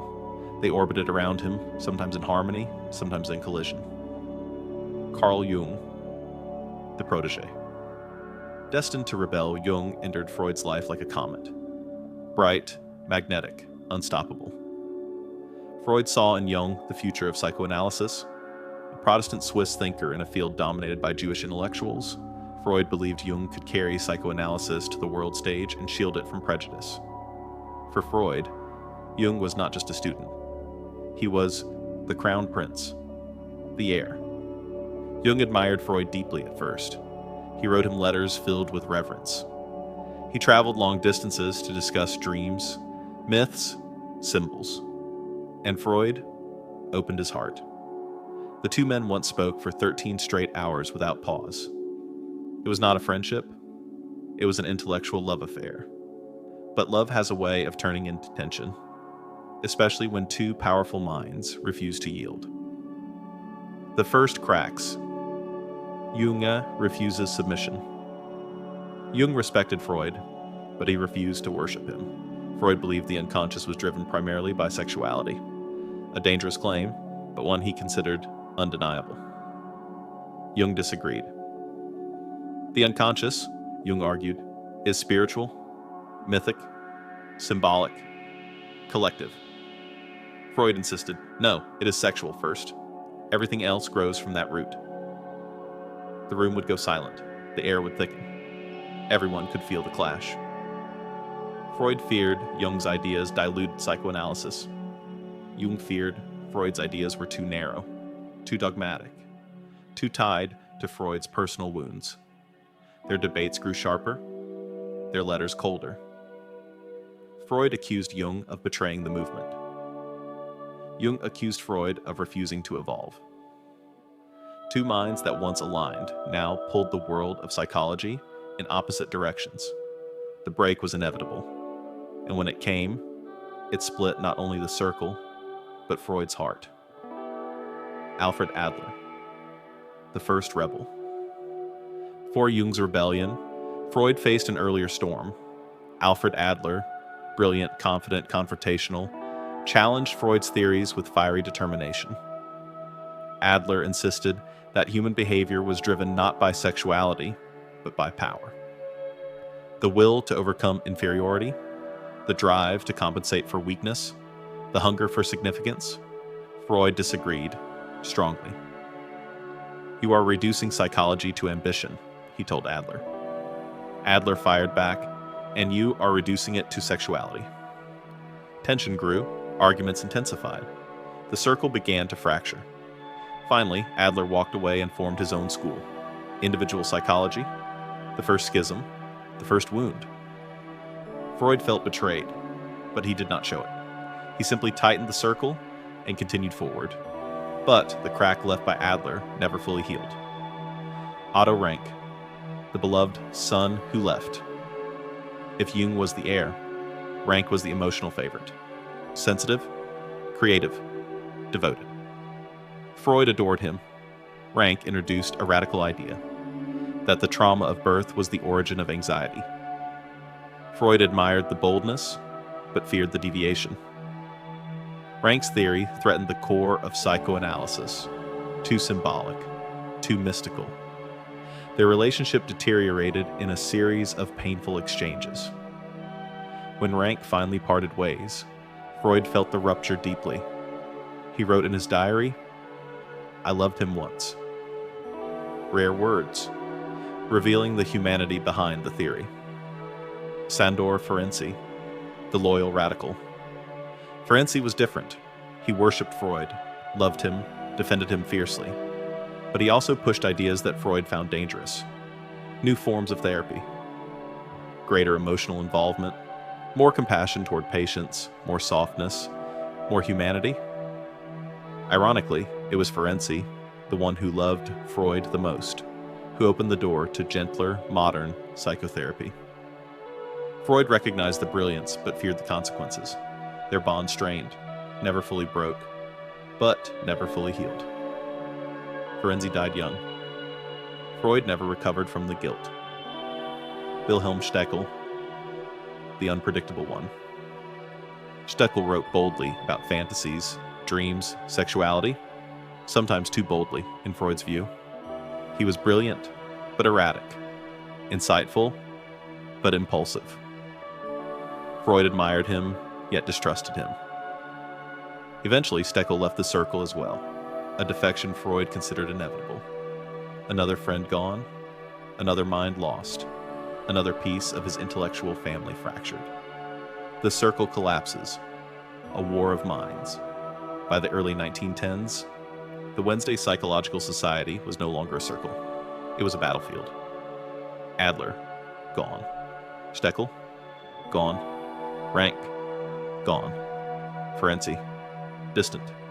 Jung, breaking away. Freud found himself surrounded not by disciples, but by ghosts. He once believed he could build a unified movement, a brotherhood of minds. But psychoanalysis was too powerful, too revolutionary, too personal, to be owned by one man or contained by one ideology. Every follower wanted to reform it, redefine it, protect it, rebel against it. Freud sighed one evening and wrote, "Psychoanalysis, like all deep truths, divides before it unites. The break with Jung, Freud's deepest wound. The final rupture came like a tragedy. Jung wrote a book refuting Freud's emphasis on sexuality. Freud felt betrayed, not intellectually, but emotionally. He had trusted Jung as a son, a successor, a legacy. In one letter, Freud collapsed during a disagreement. He fainted. He later confessed to friends, "I fainted out of disappointment, out of despair, out of the pain of losing him." When Jung resigned from the psychoanalytic movement, Freud wrote only one sentence in his diary: "The loss of a friend remains a wound that never heals." But out of this war came evolution. Adler carried psychoanalysis toward social psychology. Jung carried it toward mythology, archetypes, spirituality. Rank carried it toward creativity and trauma. Ferenczi carried it toward empathy and relational healing. And Freud? He remained the anchor, the foundation, the original architect, even as the house expanded beyond his control. The war of minds was not destruction. It was growth, painful growth, necessary growth. Freud recognized this eventually. He wrote, "No great idea survives intact. It must break. And in breaking, it becomes greater." The lonely father of modern psychology. By the end of his life, Freud was both surrounded and alone. Surrounded by the global impact of his ideas. Books, lectures, students, disciples across continents. Alone in the sense that none of his sons had stayed exactly with him. But this, perhaps, was the true sign of greatness. A mind so powerful that no one could remain within its orbit forever. Freud closed his notebook, looked at the empty chairs where Adler once sat, where Jung once argued passionately, where Rank once shared dreams, and he whispered, "We shaped each other in harmony and in conflict." And through that conflict, the field was born. The war of minds had ended, but psychoanalysis had only begun. Freud's circle had exploded not because it was weak, but because it was too strong to stay contained. And from the fragments rose entire schools of thought that still shape psychology to this day. Freud leaned back, exhausted but calm. He understood now. Genius does not create followers. It creates successors, each with their own path, their own truth, their own rebellion. The War of Minds was not a tragedy after all. It was the birth. Vienna, early evening. The city glowed beneath the soft amber of gas lamps, the streets carrying a calm hush as shopkeepers closed their doors and footsteps echoed between the old stone buildings. Inside Freud's apartment at Berghaus 19, a quieter ritual was unfolding. The couch, placed near the window, angled away from Freud's chair, draped in a thick Persian rug. It looked ordinary to the untrained eye. Simple, unassuming, unremarkable. But this piece of furniture would soon become one of the most iconic symbols in the history of psychology. Freud stood beside it, deep in thought. He whispered to himself, "This couch will change the world." The birth of a new method. At first, Freud had simply noticed a pattern. When patients sat face to face with him, they tried to impress him. They tried to behave. They tried to hide. Their words became performances. Their emotions became edited.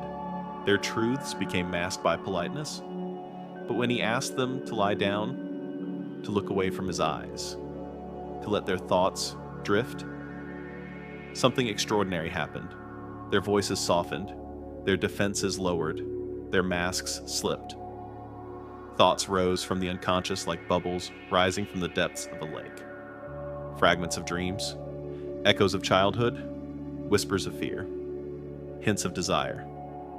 Freud realized, the mind speaks more freely when it does not feel watched. The couch was not furniture. It was a doorway. The talking cure evolves Freud combined the couch with a method he had developed through Anna O, Brewer, and years of experimentation. Free association. He instructed patients, say whatever comes to mind. Do not censor, do not judge, do not organize your thoughts. Let them flow, even if they seem trivial, embarrassing, or nonsensical. At first, patients hesitated. Everything? Yes, everything. Even if it makes no sense? Especially then. And slowly, a new kind of healing began, not through pills, not through hypnosis, not through force, but through words. Words wandering into buried memories. Words trembling with long-suppressed emotions. Words unlocking doors the conscious mind had sealed shut. Freud felt awe every time it happened. He whispered, "Talking is not simple. Talking is excavation." The couch as a mirror of the unconscious Freud noticed something subtle, almost eerie. Yeah, lying on the couch, people often drifted into a semi-dream state. Not asleep, not fully awake. Somewhere in between. A liminal zone, a borderland of the mind. Their voices grew softer, their thoughts grew stranger, their memories wove together like dreams. He realized the couch mimicked the conditions of sleep, the very state where unconscious desires express themselves. This was no coincidence. The couch became a structured dream, a controlled descent into the inner world, a safe journey into the unknown. Resistance, the silent enemy. But the unconscious did not open easily. Sometimes a patient would pause mid-sentence, lose their words, become suddenly sleepy, or change the subject abruptly. Freud recognized this pattern. Resistance, he whispered, the mind defending itself from truth. A patient might begin speaking about a painful childhood scene, then suddenly talk about the weather. Another might recall a dream, before insisting it was probably meaningless. The closer they approached a wound, the more the mind resisted. Freud understood.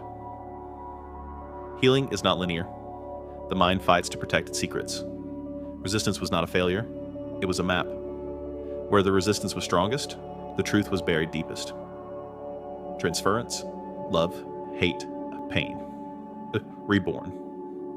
The couch revealed something even more shocking.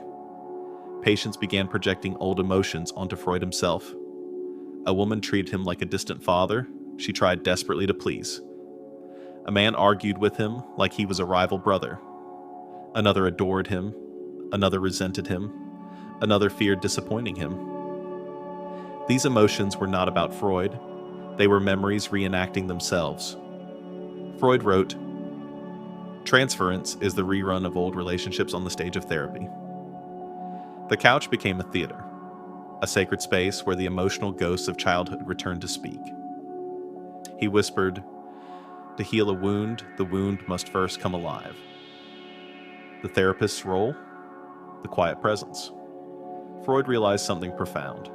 The therapist must remain calm, neutral, steady, not a friend, not a judge, not a parent, not a critic, but a mirror, a witness, a guide. The couch allowed Freud to sit slightly out of sight, not dominating the room, not controlling the conversation, not influencing the patient's expression. This distance created a freedom patients had never experienced before. He wrote, "The analyst must become a blank screen upon which the patient projects their inner world." The couch made this possible. Why the couch matters. A revolution in perspective. Before Freud, mental illness was treated like a curse, a disease, a flaw, a weakness. People were locked away, shamed, ignored, punished. Freud changed this. He said, "Your symptoms are not madness. They are messages. Your suffering has meaning. Your pain has a story." For the first time in history, psychological suffering became something to explore, not to silence. The couch was the altar of this new worldview, a place where pain became language instead of stigma, where secrets became memories instead of terrors, where the unconscious became a map instead of a curse. A session that changed Freud forever. Freud recounted one session that made him fully believe in the power of the couch. A young man, trembling with anxiety, lay on the rug-covered cushions. For weeks he had resisted. Every detail of his life felt vague, every memory blurry. Then one day, as he spoke about a dream of a locked garden, he suddenly fell silent. Tears began streaming down his face without explanation. Minutes passed. Neither spoke. Then, softly, painfully, he whispered, "When I was a child, I used to hide in a garden when my parents fought." The memory broke open. Pain spilled out. Truth rose from the depths. That session became the turning point of his healing. Freud never forgot it. He wrote, "The unconscious will speak when the room is safe enough to hear it." The couch made that safety possible. Criticism and defiance doctors mocked him. Scientists ridiculed him. Newspapers sneered. A couch? A rug? Lying down in a room while talking nonsense? They laughed, but Freud remained unmoved. He understood what they did not. Healing does not come from logic. It comes from vulnerability, and vulnerability requires safety. The couch offered that safety. And slowly, as patients improved, as stories emerged, as transformations occurred, the world stopped laughing. A new kind of healing, born in silence. Freud watched patients change. Eyes once filled with fear began to steady. Voices once trembling grew honest. Bodies once tense began to soften. They began connecting the threads of their own lives, past to present, dreams to reality, fear to cause. Insight, deep emotional insight, began replacing confusion. Freud saw something sacred.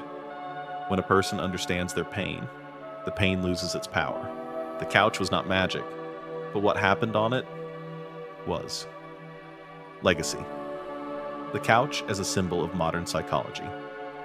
Freud never imagined that a simple piece of furniture would become an icon, but it did. Today, even in movies, cartoons, photographs, jokes, the couch is the symbol of therapy, of healing, of introspection, of courage, of truth. Because Freud understood something timeless. Humans need a space to speak their inner truth without fear. Humans need a moment to lie down and finally exhale. Humans need silence to hear themselves. The couch became the sanctuary for that silence. As the evening deepened, Freud touched the edge of this Persian rug softly. He felt gratitude, not for the furniture, but for the lives transformed upon it. He whispered into the quiet room, "The couch is not where healing begins. It is where denial ends, and where the unconscious finally finds its voice." Freud stepped back, extinguished the lamp, and left the room in darkness. But the revolution he had started, that gentle, radical revolution, had only just begun. Vienna, the early 1900s, the city was changing. Electric lamps replaced gaslight. Factories rose beside opera houses. Trains groaned through the night, pulling Europe into modernity. And in a quiet apartment on Berggasse Street, one man's ideas were already racing far ahead of the century. Freud sat at his desk, a stack of freshly printed books beside him. The Interpretation of Dreams, 3 essays on the theory of sexuality, Psychopathology of Everyday Life. He whispered to himself, "These pages will travel farther than I ever will." He had no idea how right he was. A spark becomes a movement. At first, Freud's ideas spread slowly. One article here, one lecture there, a handful of letters exchanged among curious thinkers. But then something happened. Doctors began sending Freud letters from Germany, France, Switzerland, England. Letters filled with wonder and disbelief. "I tried your method, and patients spoke truths they had hidden for years. I analyzed a dream, and it revealed a secret the conscious mind denied. The unconscious, it exists. I have seen it." Psychoanalysis had begun not as a theory, but as a revelation. A spark in Vienna turning into fire across Europe. Freud's Wednesday Society grows, then expands beyond borders. The small circle of thinkers meeting in Freud's living room expanded until the room could no longer contain them. They moved to larger spaces, lecture halls, academic salons. New faces arrived, curious, skeptical, brilliant, ambitious. The society became the Vienna Psychoanalytic Association. But soon, Freud realized, this cannot stay only in Vienna. The world must hear it. He began encouraging his students to travel, teach, lecture, translate, and they did. Jung took psychoanalysis to Switzerland, Ferenczi to Hungary, Jones to England, Brill to America. Each carried Freud's ideas the way sailors carry fire across oceans. The world takes notice. By 1910, Freud was no longer a local physician. He had become an intellectual force. Newspapers debated him. Universities discussed him. Philosophers attacked him. Artists adored him. Europe was buzzing with a question. Who is this man who claims the mind is not what it seems? Freud felt the shift. He wrote in his diary, "The world is waking up to its own hidden depths." Art, literature, and culture transform. The rise of psychoanalysis did not stay within medical walls.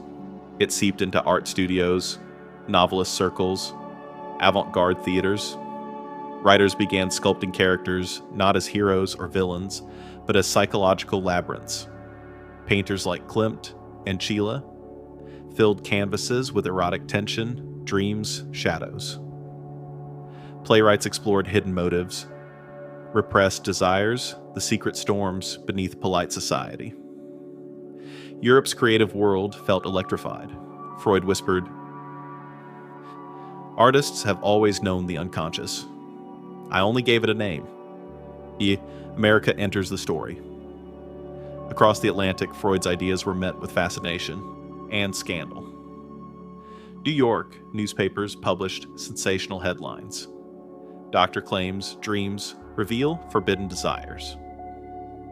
Vienna, professor says childhood shapes destiny. The unconscious, real or imagined. Crowds packed into lecture halls to hear visiting analysts speak.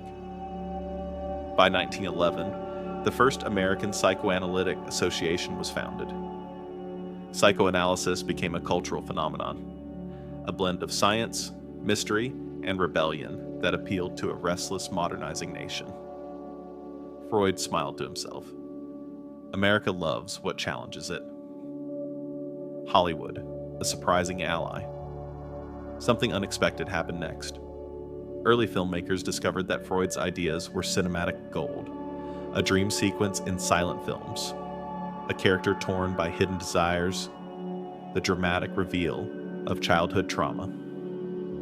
Audiences were mesmerized. Freud's theories fit perfectly with the growing art of storytelling on screen. Psychoanalysis became part of film language. Hollywood had turned the unconscious into entertainment.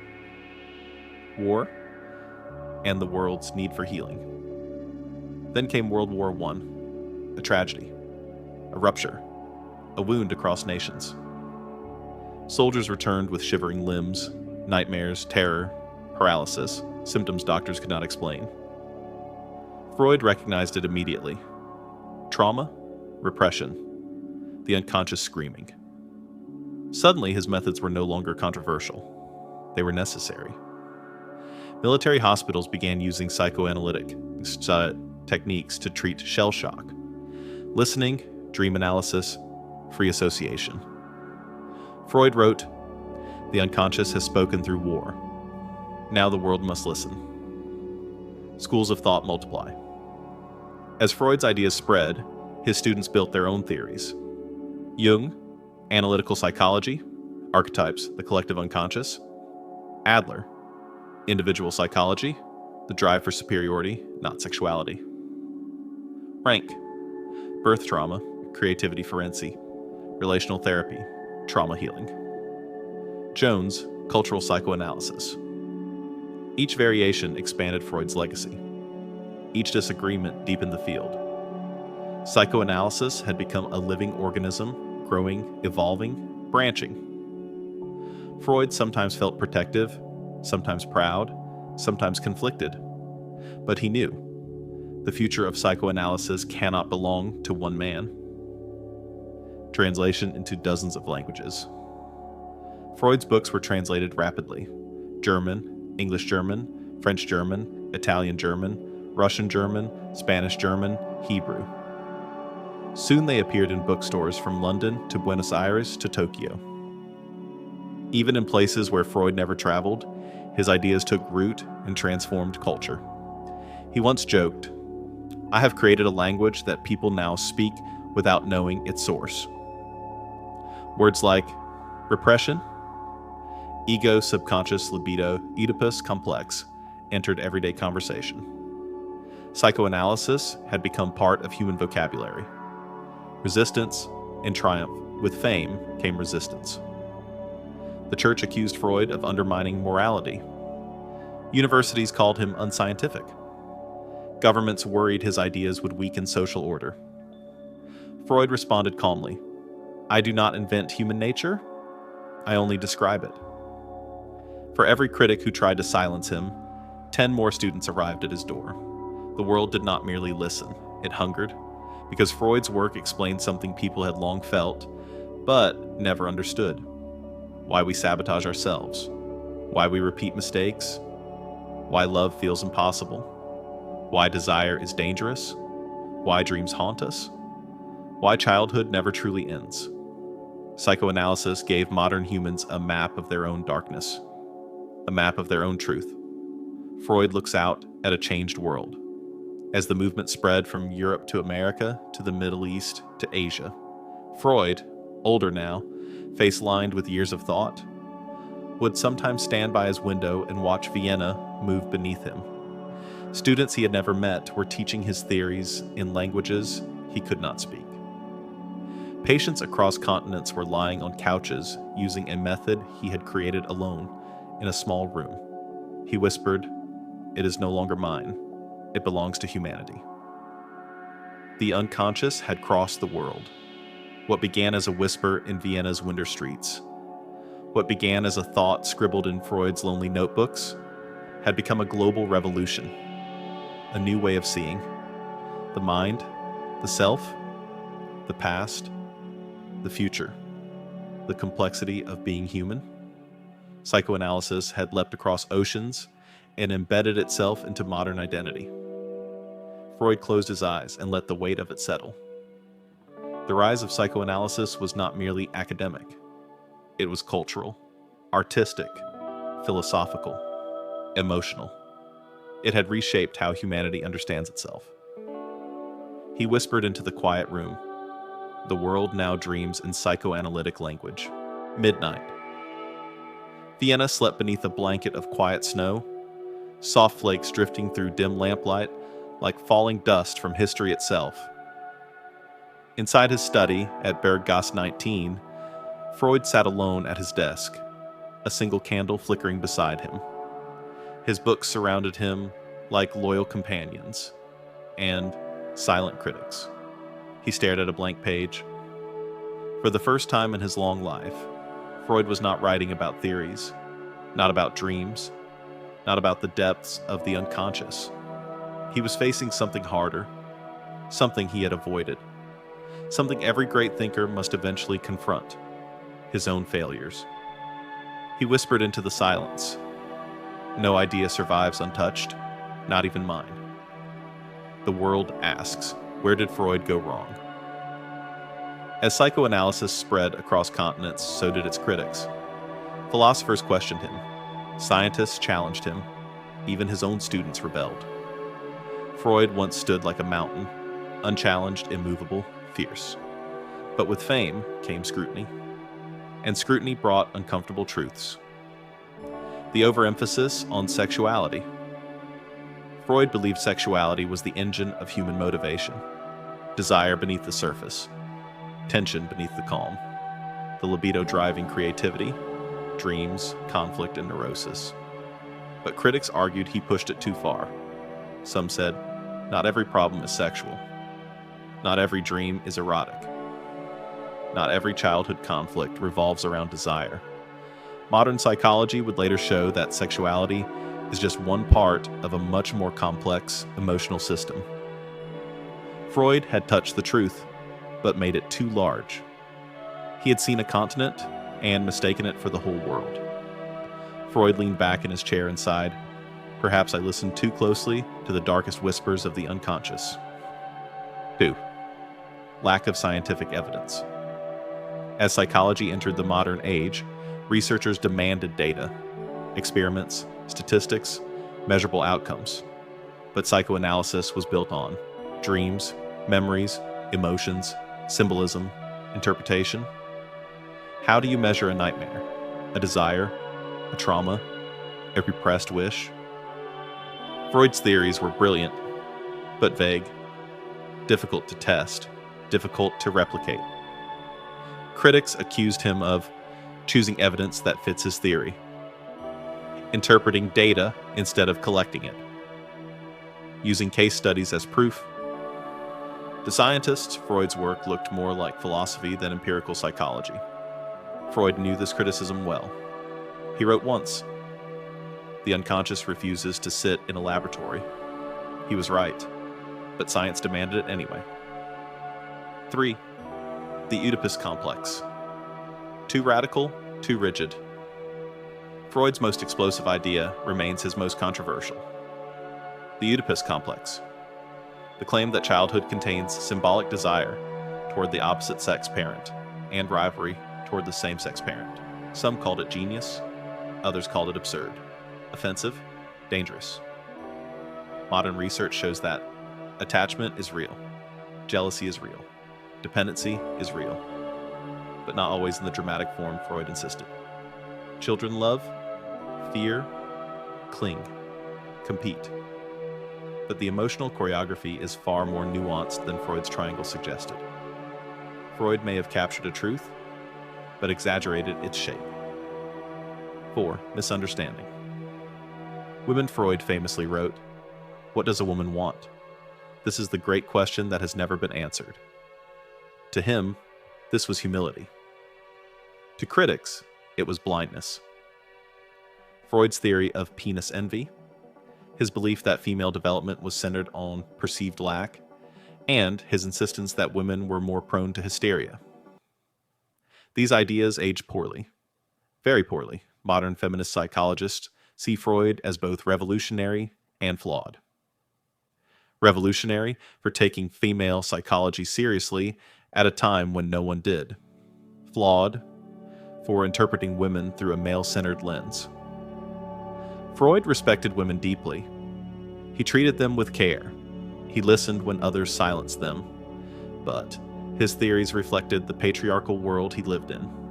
Even great minds are shaped by their era. 5. Ignoring culture, society, and environment.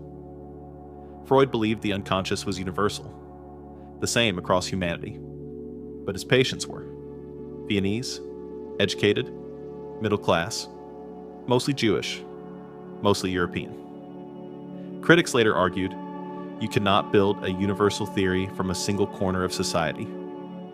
Different cultures shape different desires, different fears, different family structures. Freud had uncovered timeless psychological truths, but he had missed social truths. He saw the human mind, but not always the human world. 6. Therapy. Too long, too expensive, too exclusive. Traditional psychoanalysis required years of sessions, 3 to 5 times a week, a couch, a trained analyst, massive time and cost. This made therapy accessible only to the wealthy. Critics said, this is not healing the masses. This is healing the privileged. Modern therapy would later evolve shorter, cheaper, more practical methods. CBT, DBT trauma therapy, attachment-based therapy, mindfulness, somatic work. Freud had created a new way of healing, but not the most efficient one. He opened the door, but did not walk through the entire room. 7. Freud's personality.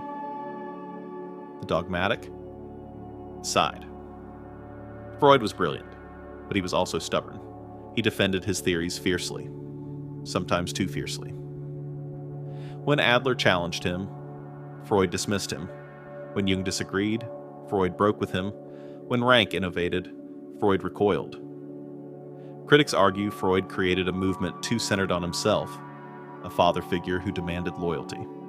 Ironically, the very dynamics he described in others played out in his own circle. Freud once confessed, "I am no objective observer. I am a passionate one." This was both his strength and his flaw. 8. The unconscious. Too mysterious, too immeasurable. Freud said the unconscious was the true driver of behavior. Modern neuroscience agrees, but Freud also filled the unconscious with symbols, repressed wishes, hidden fantasies, secret conflicts. Some of this is true, some is metaphor, some is unprovable. Critics argue Freud blurred the line between literal truth and poetic truth, but Freud believed the deepest truths are poetic. And yet, Freud was not truly wrong. After listing all criticisms, after acknowledging every flaw, every exaggeration, every blind spot, something remarkable remains. Freud changed how humanity sees itself. Even his critics still use his language, still explore his concepts, still follow his map into the human psyche. He was wrong in details, right in essence, wrong in theories, or right in vision, wrong in models, right in influence. Freud was not a scientist in the modern sense. He was a cartographer of the human soul. He did not draw perfect lines, but he was the first to draw the map at all. Freud sets down his pen. In the quiet of the midnight study, Freud finally wrote a sentence he had resisted for years. "I too am fallible?" He smiled faintly. A rare moment of softness. Great ideas do not survive by being flawless. They survive by changing the world. And Freud's ideas had done exactly that. He closed his journal and whispered to the darkness, "Theories will change. Methods will change. But the unconscious, the human heart, the childhood within us, these will remain." Freud leaned back and let the candle burn low. Outside, Vienna dreamed. And inside, so did he. Because even in his failures, Freud had done something no one had done before. He gave humanity permission to look inward. London, 1939.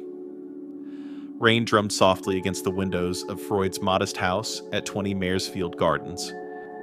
The room smelled faintly of tobacco, old books, and the medicinal sharpness of antiseptic. Freud lay in his study, surrounded not by students or critics, but by silence. A silence filled with memory. The old world he had known, Vienna with its cafes, salons, and endless debates, was gone. Europe was falling into darkness. Warplanes roared overhead. Nations trembled. Shadows grew long. Freud, now in his 80s, frail and exhausted, watched the rain slide down the glass like slow tears tracing the face of history. He whispered, "So this is how it ends?" The illness. A pain that would not leave Freud had been battling cancer of the jaw for over 16 long years. 16 surgeries, 16 cycles of hope and pain. 16 years of metal prosthetics that tore into his mouth whenever he spoke. But he never stopped speaking. He lectured. He wrote. He treated patients. He debated critics. He defended his theories with the stubbornness of a man who refused to be silenced. But the pain grew worse each year. Eating became agony. Speaking became torture. Smiling became impossible. And yet, every morning, he walked to his study, lit a cigar, despite doctors' warnings, and opened his notebook. Writing was his lifeline, his final defiance against the decay of his body. Exile, leaving Vienna behind nothing, hurt Freud as deeply as the moment he left Vienna. It was 1938. The Nazis marched into Austria. Jewish homes were raided. Books were burned. Friends disappeared. Freud, a Jew, and an intellectual, became an immediate target. Stormtroopers arrived at his door. His daughter Anna was arrested and interrogated. Freud felt his heart nearly collapse, but admirers around the world, particularly Ernest Jones and Marie Bonaparte, worked tirelessly to save him. He fled Vienna in the final hours before he might have been trapped forever. As he boarded the train, he looked back at the city that had shaped him, loved him, hated him, and ultimately exiled him. He whispered, "Farewell, my home. I will not see you again." He was right. Freud never returned. Life in London, a gentle decline. London welcomed him with respect. Doctors volunteered to treat him. Scholars visited him with reverence. His fame was global now, even as his strength faded. The house on Maresfield Gardens became his final sanctuary. He arranged his study exactly as it had been in Vienna. His couch, his artifacts, his library, continuity, order, a final thread connecting him to the world he had lost.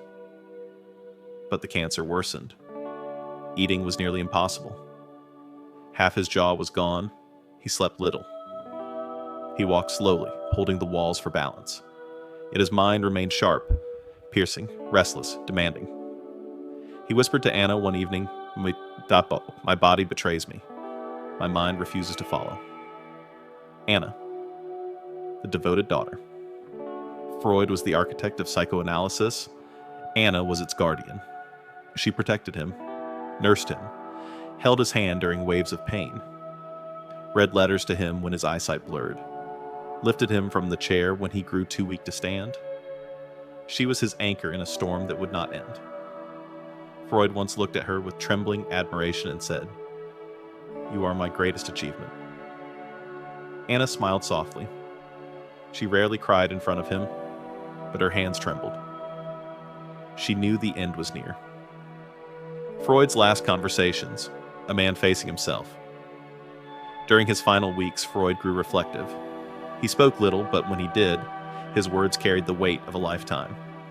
He told Ernest Jones, "I have not always been right, but I have been deeply honest."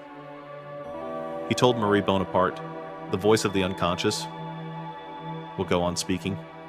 I merely made it audible." He told his doctor, "Life is beautiful, but it becomes too much." And to Anna, in a whisper so soft, it seemed to drift out of another realm, "Promise me, you will continue the work." She nodded. Tears slid down her cheeks for the first time in front of him. Freud closed his eyes. The final request. Mercy. By late September 1939, Freud's suffering had become unbearable. He could not eat. He could barely speak. His jaw infections spread. The pain medications were no longer enough. He looked at his doctor, Dr. Max Schur, a man he trusted completely, and said, "You promised me I would not suffer needlessly at the end." Dr. Schur nodded. He understood. Freud added, "When the time comes, you will help me go." The doctor swallowed hard. The time had come. The death of Freud, a quiet exit. On September 23, 1939, in the early hours of the morning, Freud received heavy doses of morphine, enough to ease him into a deep, irreversible sleep. Anna sat beside him. She held his hand.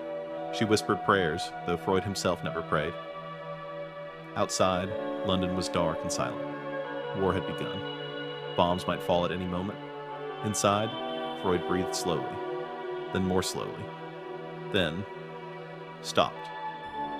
The world did not feel the moment he left, but the history of thought shook quietly.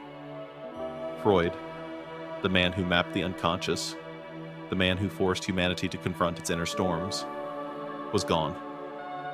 He was 83.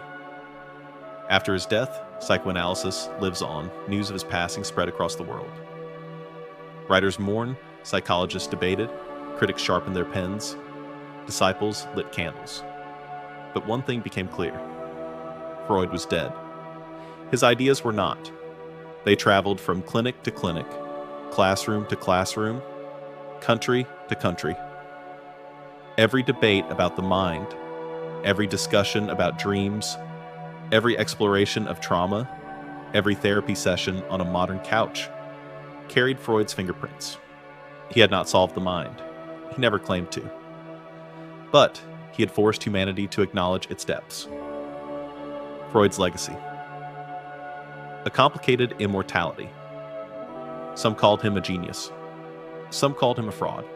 Some called him a prophet. Some called him a misguided man, lost in his own theories. But whether loved or hated, Freud could not be ignored. He altered psychology, philosophy, literature, film, art, therapy, culture, language. Even critics used the language he invented: repression, ego projection, transference, libido, unconscious defense mechanisms. Freud had changed the vocabulary of human self-understanding forever. He had done for the mind what Darwin did for biology, and Copernicus did for the cosmos. He dethroned delusion and exposed the truth. He whispered to humanity, "You do not know yourself, but you can learn." In his final quiet moments, Freud achieved what he always wanted. Not fame, not acceptance, not victory over critics, but clarity. The clarity that comes when a life's work is complete. Freud once wrote, "The goal of life is death." But he did not mean despair. He meant completion. He meant finality. He meant the moment the unconscious finally rests. And as he slipped away in that small house in London, far from Vienna, far from the world he knew, he found that rest. Perhaps for the first time. The last image. Freud's empty study. After his death, Anna entered his study one last time. The cigar on the ashtray, the couch draped in its old rug, the books arranged just as he left them, the small statue of Oedipus, and the Sphinx on his desk. Everything still, everything silent. Anna stood there, surrounded by the ghosts of her father's thoughts. She touched the back of the couch gently and whispered, "Father, your work lives. You live." She turned off the light. The room fell into darkness. But Freud's legacy, the unconscious, the dreams, the conflicts, the theories, the revolution of mind, remained lit across the world. Forever.